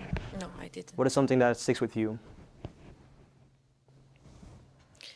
This is beautifully written, I must admit. Yes, yeah. very beautifully, and the story, the way it's told for me also, it's a very sad story, but at the same time, in my opinion, it's claiming the history, agency, the agency of it. Yeah, exactly. So that's for me. It's like, okay, she's just and I was just imagining her when she was telling this to the translator. And the translator was putting all these words together, and I was just imagining, because I was putting myself in her shoes, no? And I was thinking what she went through and what she felt that Harry has to know this past, you know? Yeah, this is actually for me, and I was just there, like also taking the courage. To tell your story. Yes. Yeah. Actually, I wanna thank you for sharing that. I think this is something interesting that you mentioned here, both agency, but also something that maybe is not yet addressed properly, but how do we not infantilize the first parents when speaking up and claiming that agency, and not trying to speak for them, but because we're literally reading their letters right now, which is not speaking for them, but is reading their words. How do we remain from not interfering too much with that agency? Well, I think it's also impossible. When you hear the letters, it's a natural instinct to project a lot of things in those letters. But it's sometimes also by reading it over and over and then seeing different parts to the story, different things. And also the way they write. It's a translation of Nepali to English. So there are also a lot of idioms that are actually Nepali, but are just then formulated into English. So I think that's also what we said with the double bind in the theoretical article. It's quite impossible, and yet we have to try to really listen. And I think also I wanted to address this perspective of my brother, who has to go and work in Qatar, and that's actually my brother. And it's what this letter said, a complete coincidence that I end up in Belgium and he has to actually do labor work in very dire circumstances in Qatar, and that's part of this history. So yeah, I don't know. When you formulate a critique of infantilizing, what is the part that you find difficult to not? I think it's not necessarily about. I think it's more about the fact that we've maybe ignored large parts of these stories for such a long time. And then when people finally start to speak out, it's not that we want to claim that agency, but actually want to leave it with them. But of course, because it requires more people within the system to interact with it, whether that's adoptees or adoption parents, to interact with it, it is always going to be a broader conversation, really. I would like to respond to that by referring to the two extra storytellers. Yes, please do. For me, it's important that these stories are not just narrated by people in the adoption system. My two friends and artists are not adopted. And that's something that I have seen and witnessed, that it gives a lot of power when these stories are not just acknowledged by the people in the adoption system, but also by the people in the broader society, and that they can see that this is valuable to be read, this is valuable to be acknowledged, and that is very important to me. That's why I want to often take this debate out of the just adoption realm, because this is something that encompasses a much larger critique. That people, for instance, Huda grew up in Iran, Asha, she is of Indian descent, and there are a lot of histories that are also connecting with this adoption story. That's what Atamhi's work is also trying to convey, that this is part of a larger geopolitics, and therefore it's important that this does not remain within the adoptee voice critique, for me at least. So. Well said, thank you. Speaking of the chat we did, as we did earlier, we have a compliment for you. Thank you, Dr. Hari, for sharing such a personal part of your family's story. I think that's a nice compliment to receive. I want to go to Atamhi. Atamhi, how did you listen to these letters? With fresh ears, of course, but how did you receive them?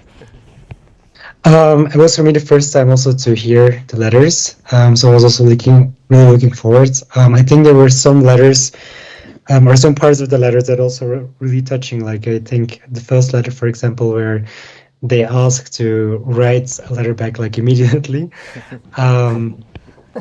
But I also really liked, for example, the last letter because it was written with so much love, and you could really feel like the love and the emotion through the letter. And yeah, and I think it's just like, well, I think also like what Harry said, like the adoptee experience is so different, and I think growing up with such letters, it also shapes like a different experience of like being in touch with the family of origin and getting to know them also through these letters, because of a lot of adoptees who are uniting, they're meeting each other like for the first time. And I think through these letters, when you have these letters, you have some kind of context already to start with. So I think that's also yeah, really interesting. Thank you for sharing that. Arsha, you were also one of the storytellers. How is it? And you're not adopted, which is not a bad thing. But thanks for still reading the story. We don't judge. How is it? What did you take with you from the story? How did you perceive the story? I mean, for me, it's the same as Hoda. I also know Harry's stories quite a bit. It's not my first time reading the letters, even though it's my first time reading this one. But I will probably echo Hari a bit that when you have this different background, there's not the background of an adoptee, you also read it from a very different lens.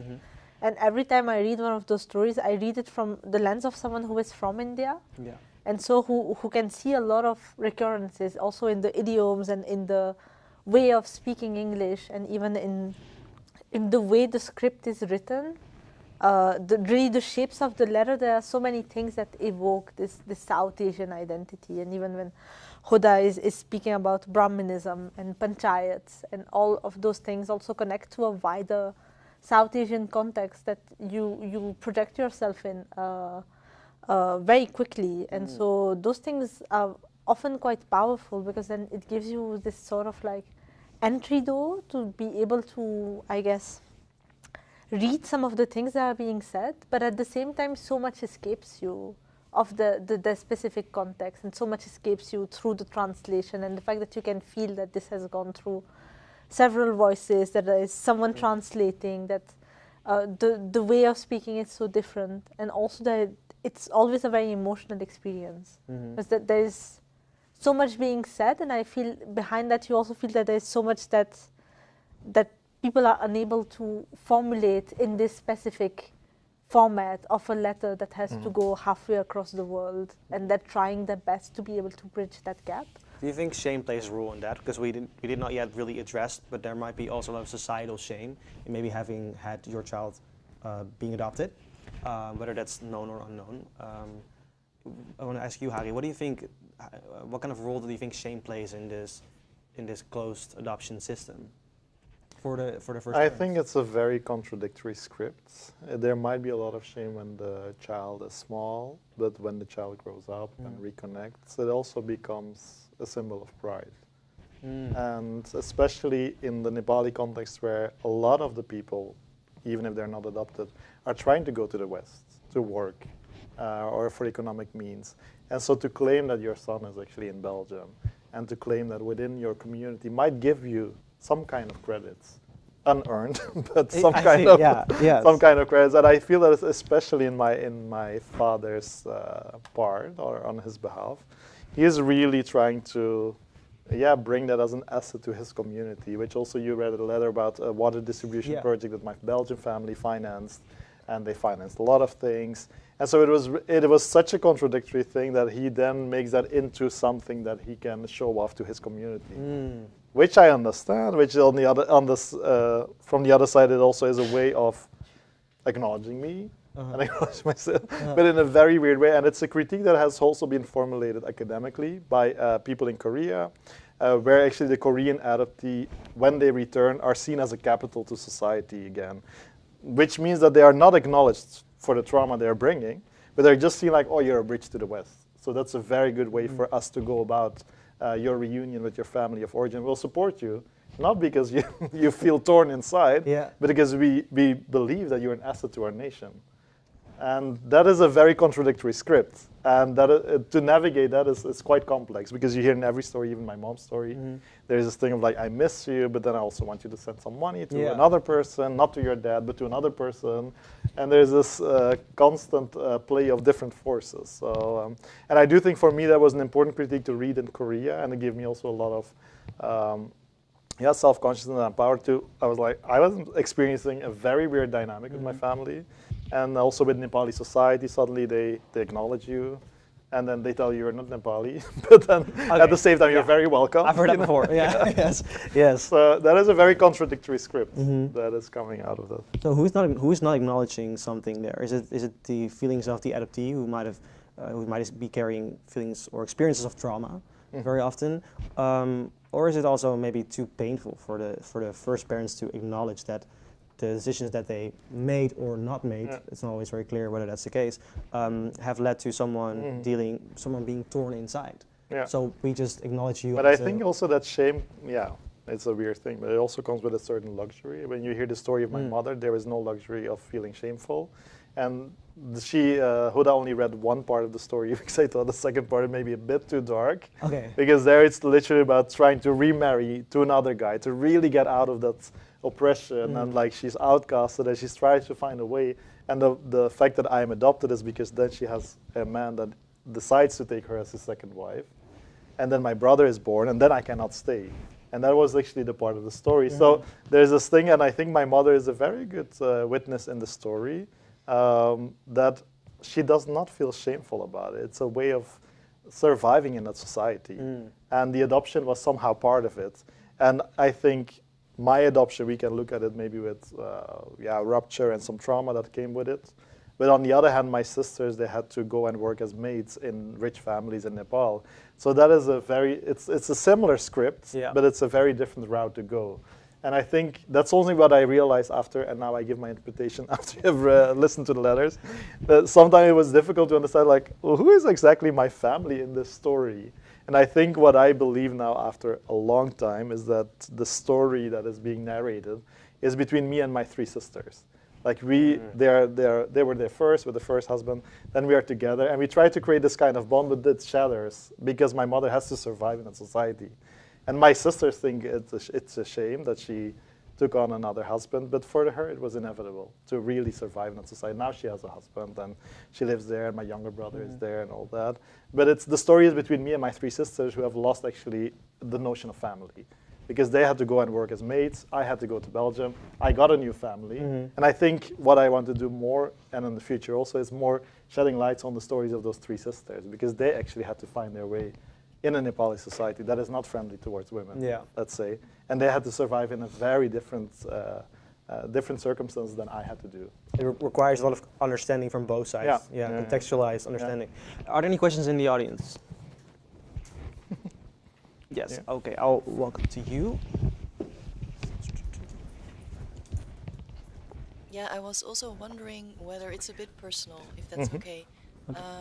If you've experienced that because of this whole story and because of everything, like the whole impact and the context of where your mother and father has been in, and actually the fact that because of that, the relationship maybe with your sisters is different, whether that's also more easy to kind of find that connection with them than, for example, with your mother or father.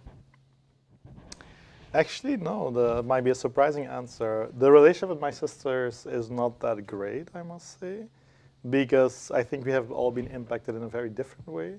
I mean, my sister, she has suffered a lot. I do not know what all happened in her life, but surely she had a very hard life. And I think for her, it's also a way of maintaining her mental stability to not really engage with me that much. I do visit her when I see her, when I'm in Nepal. But I think for me, personally, it's more about connecting with my mother and father in a way that I try to accept them with the complexity that they are. And I think I have made a long journey not judging my mother for like remarrying 3 times and really getting out of her situation. That was the difficult part.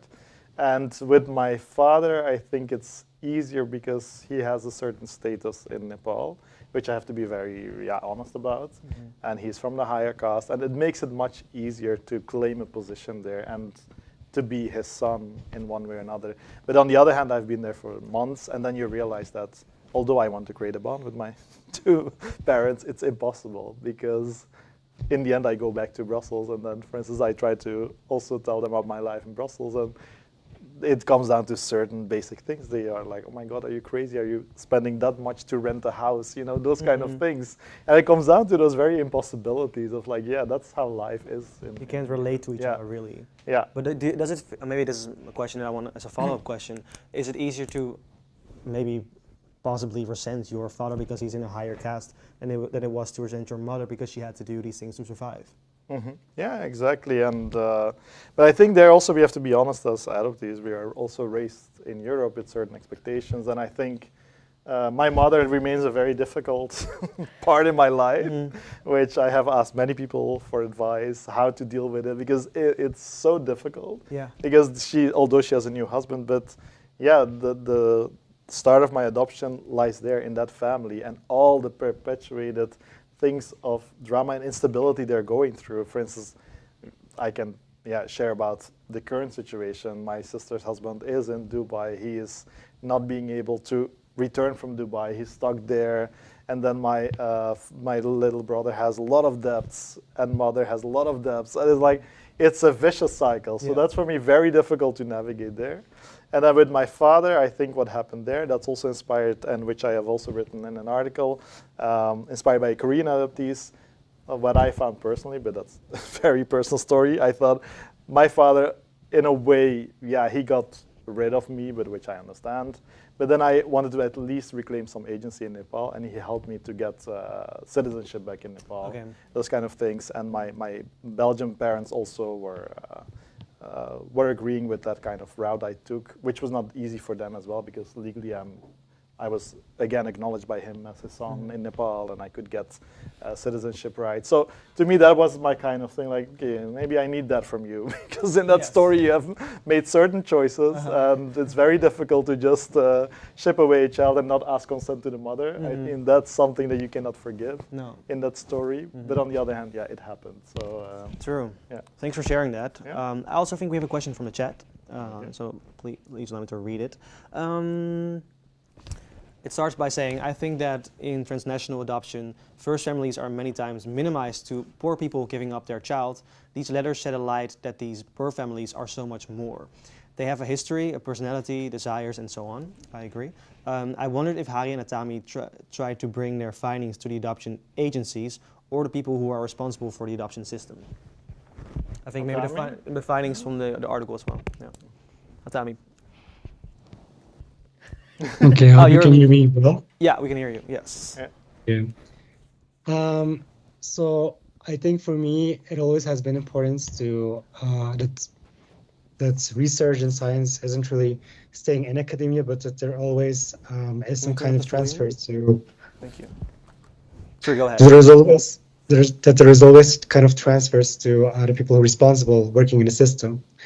For example, I've worked prior to my PhD in a central authority in Belgium, and I found it important when I did my defense of the PhD that those people were also like aware, not aware, but like that they could also be present some way in the defense, and therefore, for example, I invited. By then the director of Opgroeien, which is kind of the institution that is supervising the central authority in Belgium and Flanders, as part of the jury of the thesis. So I was sure that he read the thesis in its entirety. The other question is like, what is happening with the research results in terms of practice? And I think that's something harder to translate, because one can read the thesis and become aware of like the dynamics that are happening, but then the other question is like, what are people actually doing? Also in Bolivia, I think that's the question, like, what are we going to do with this? Now we know all this information, and I think in Bolivia maybe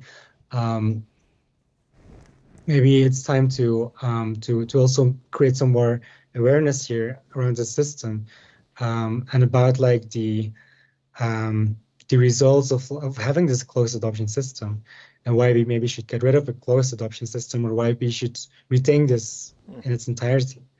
So I hope that provides some kind of answer. Thank you. Would you like to add something?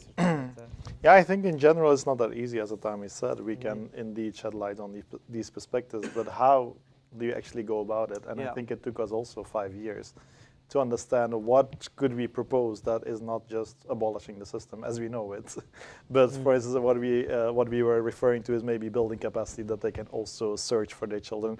That is a very important route to go, and I think maybe more important than abolishing the system as it is, really giving them the instruments to claim some agency. And I think when you hear these letters, and I can also speak on behalf of my Belgian parents, it's not easy also to navigate these things. For instance, my brother, he requests access to Europe, and actually eventually they didn't give him that, which they could have done, but they decided not to do it because it's also this ethical. In what way? Access to Europe? Access to Europe in terms of sponsoring his visa to come to Europe and work here, and they had to make these kind of decisions. Yes. And so that's why it is also difficult to engage with these perspectives, because what they are asking is something fundamentally different than the role they're assigned now.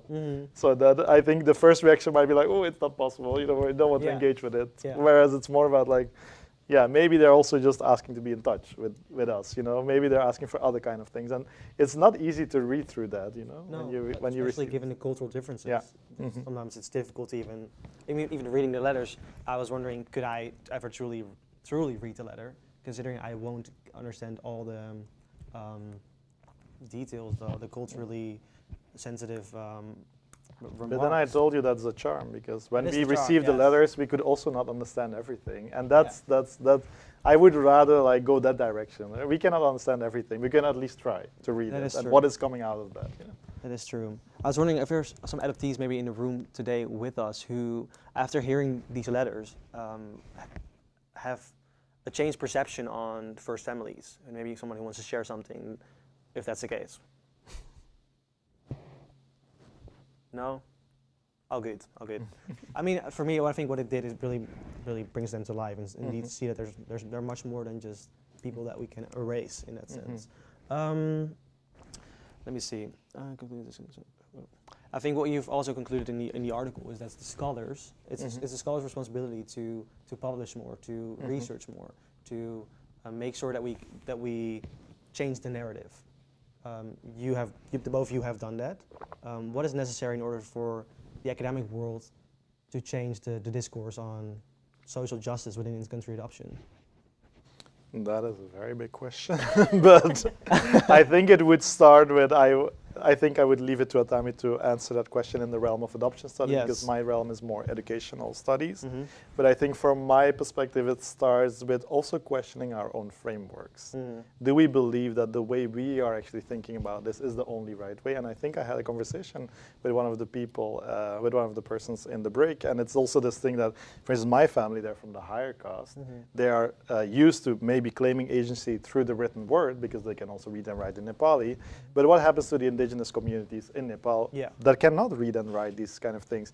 It will be much more difficult to translate their perspective. So even if we speak, if we let the first family speak, then we will get those who are most influential in their own country of origin, or who can claim some agency in that country of origin. So for me, it's really like questioning the way we think about how the debate should be held. And this is now in a form that we are used to. We can even create a hybrid event.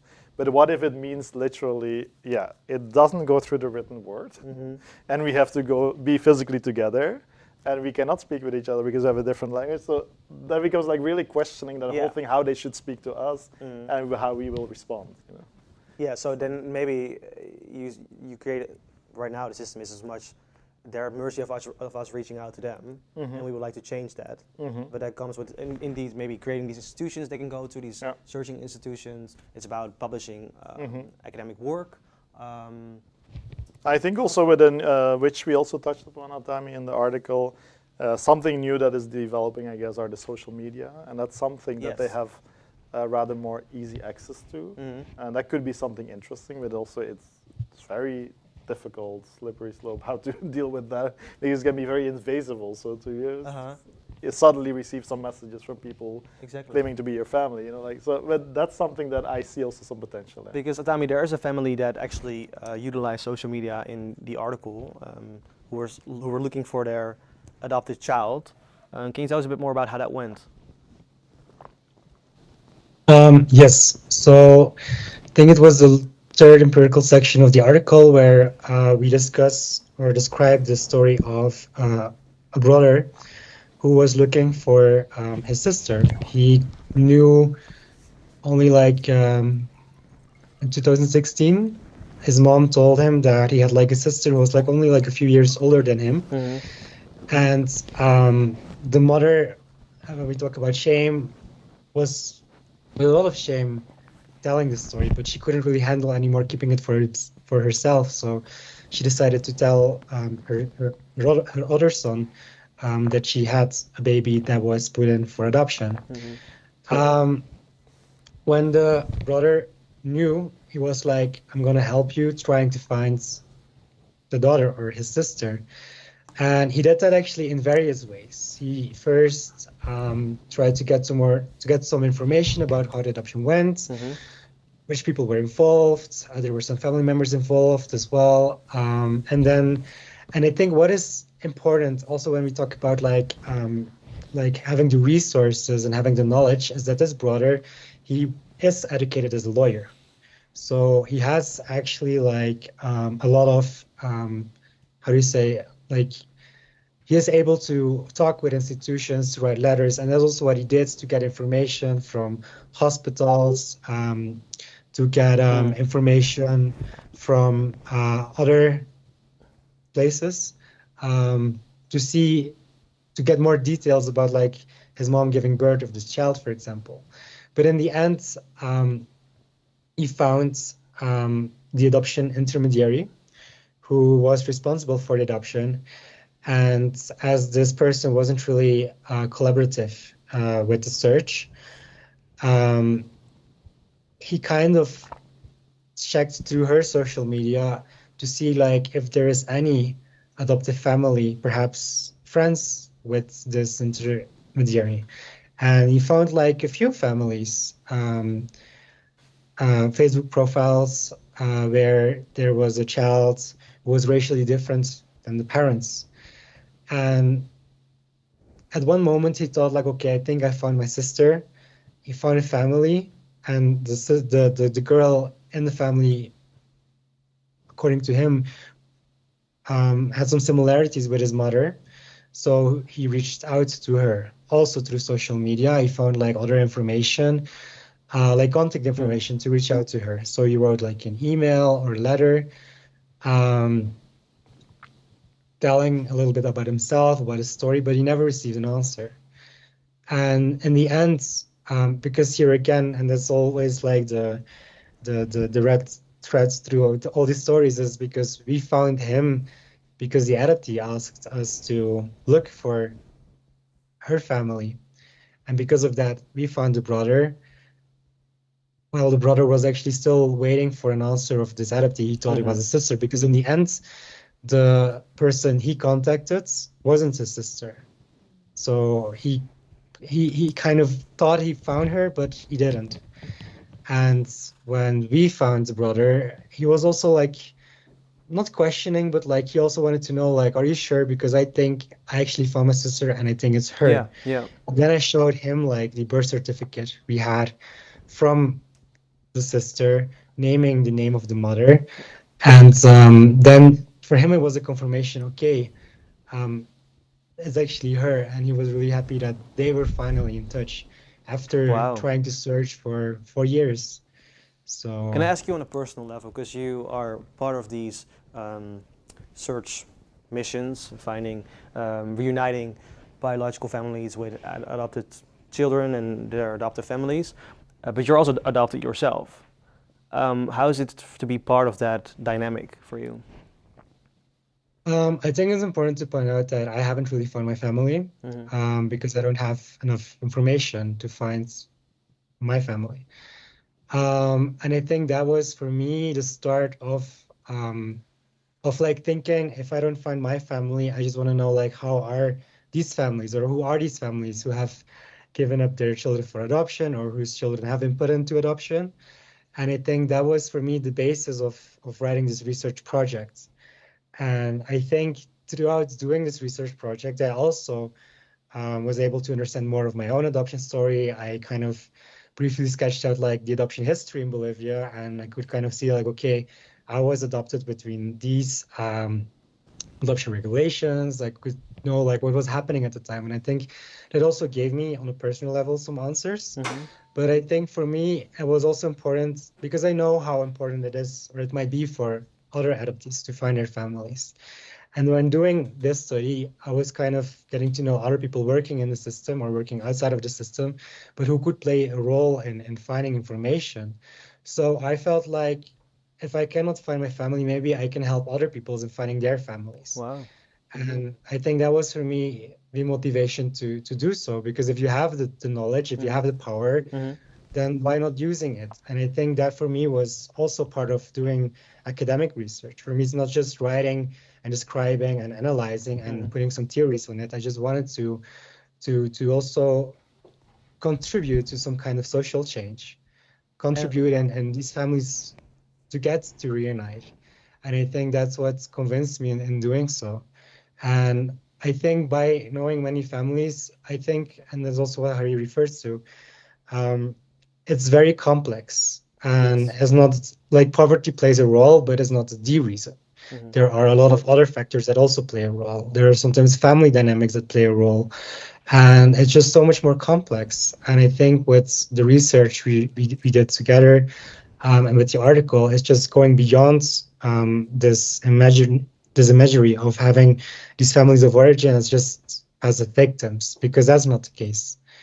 Because they, in some cases, they might also have played a role in the adoption. In some other cases, they didn't, but then they played a role in searching, for example. But it's just much more complex. Thank you so much for sharing that. I really appreciate it. Thank you. I think it is time to conclude today. Today's theme was families of origins, searching for social justice within intercountry adoption, within the system. In 50 years, where would you like to be when it comes to this system? Ideally, paint a picture. Just say, okay, what kind of systems do we have in place worldwide for first parents, but also just an adoption cycle, so we can better find each other, really. That's a big question. It is a big question to answer the big question. I think today I have talked a lot about asymmetry between the global north and global south, and for me in general, whether it's in adoption or in other realms, I think I would rather want to move towards a symmetrical world where people of the global south can easily access resources and knowledge from the global north, vice versa. So for me, it entails like a much bigger shift. That's very naive in the current geopolitical framework, but that's what I'm working towards too. And there are also small seeds that we can plant. And for instance, we will need in the first round of the shift, we will need more people in those countries of origin to support also these families of origin. So that for me is the direction. But in 50 years, who knows what that might look like. So we need these key figures in the countries of origins who can help create these systems. So it's not just us in the global north setting up these systems, it's a collaboration. Yeah, and I think that's also what I like so much about my collaboration with Atamhi, because he chose to be in Bolivia to support the families there, to also support the adoptive families that are reaching out to the biological families. So to me that is very important. And maybe if you ask me personally, I would not choose that, but on the other hand, I think it's also because I have certain biases on what it would be to actually move there. And I think Atamhi shows a really new path on how that could look like, how that kind of new future of research could look like. And I think for me it's very important. Thank you so much for sharing that. Also thank you to you, Atamhi, for being here all the way from Bolivia. Thanks to our readers for reading so beautifully. To our guests for being here today in the room with us and also online. Thanks for tuning in. If you were touched today on a personal level and would like to continue talking about this, you can of course find each other. But also please do find us at INEA and reach out to our help desk if you would like to. At the exit you can find flyers with contact details of the help desk. And also good to know this live stream will be made available sooner or later. I'm not completely sure where or when, but it will happen. So you can watch it back at home one more time and tell your friends and family about it. Also, you will receive a satisfaction survey in your email next week to give your feedback. We'd like to hear more about how you experienced today, and so we can take it into consideration for future events. keep an eye on INEA's website for upcoming events, because they're always worth joining. And furthermore, have a good evening to all of you. Thank you for coming, and I hope to see you next time. That's it.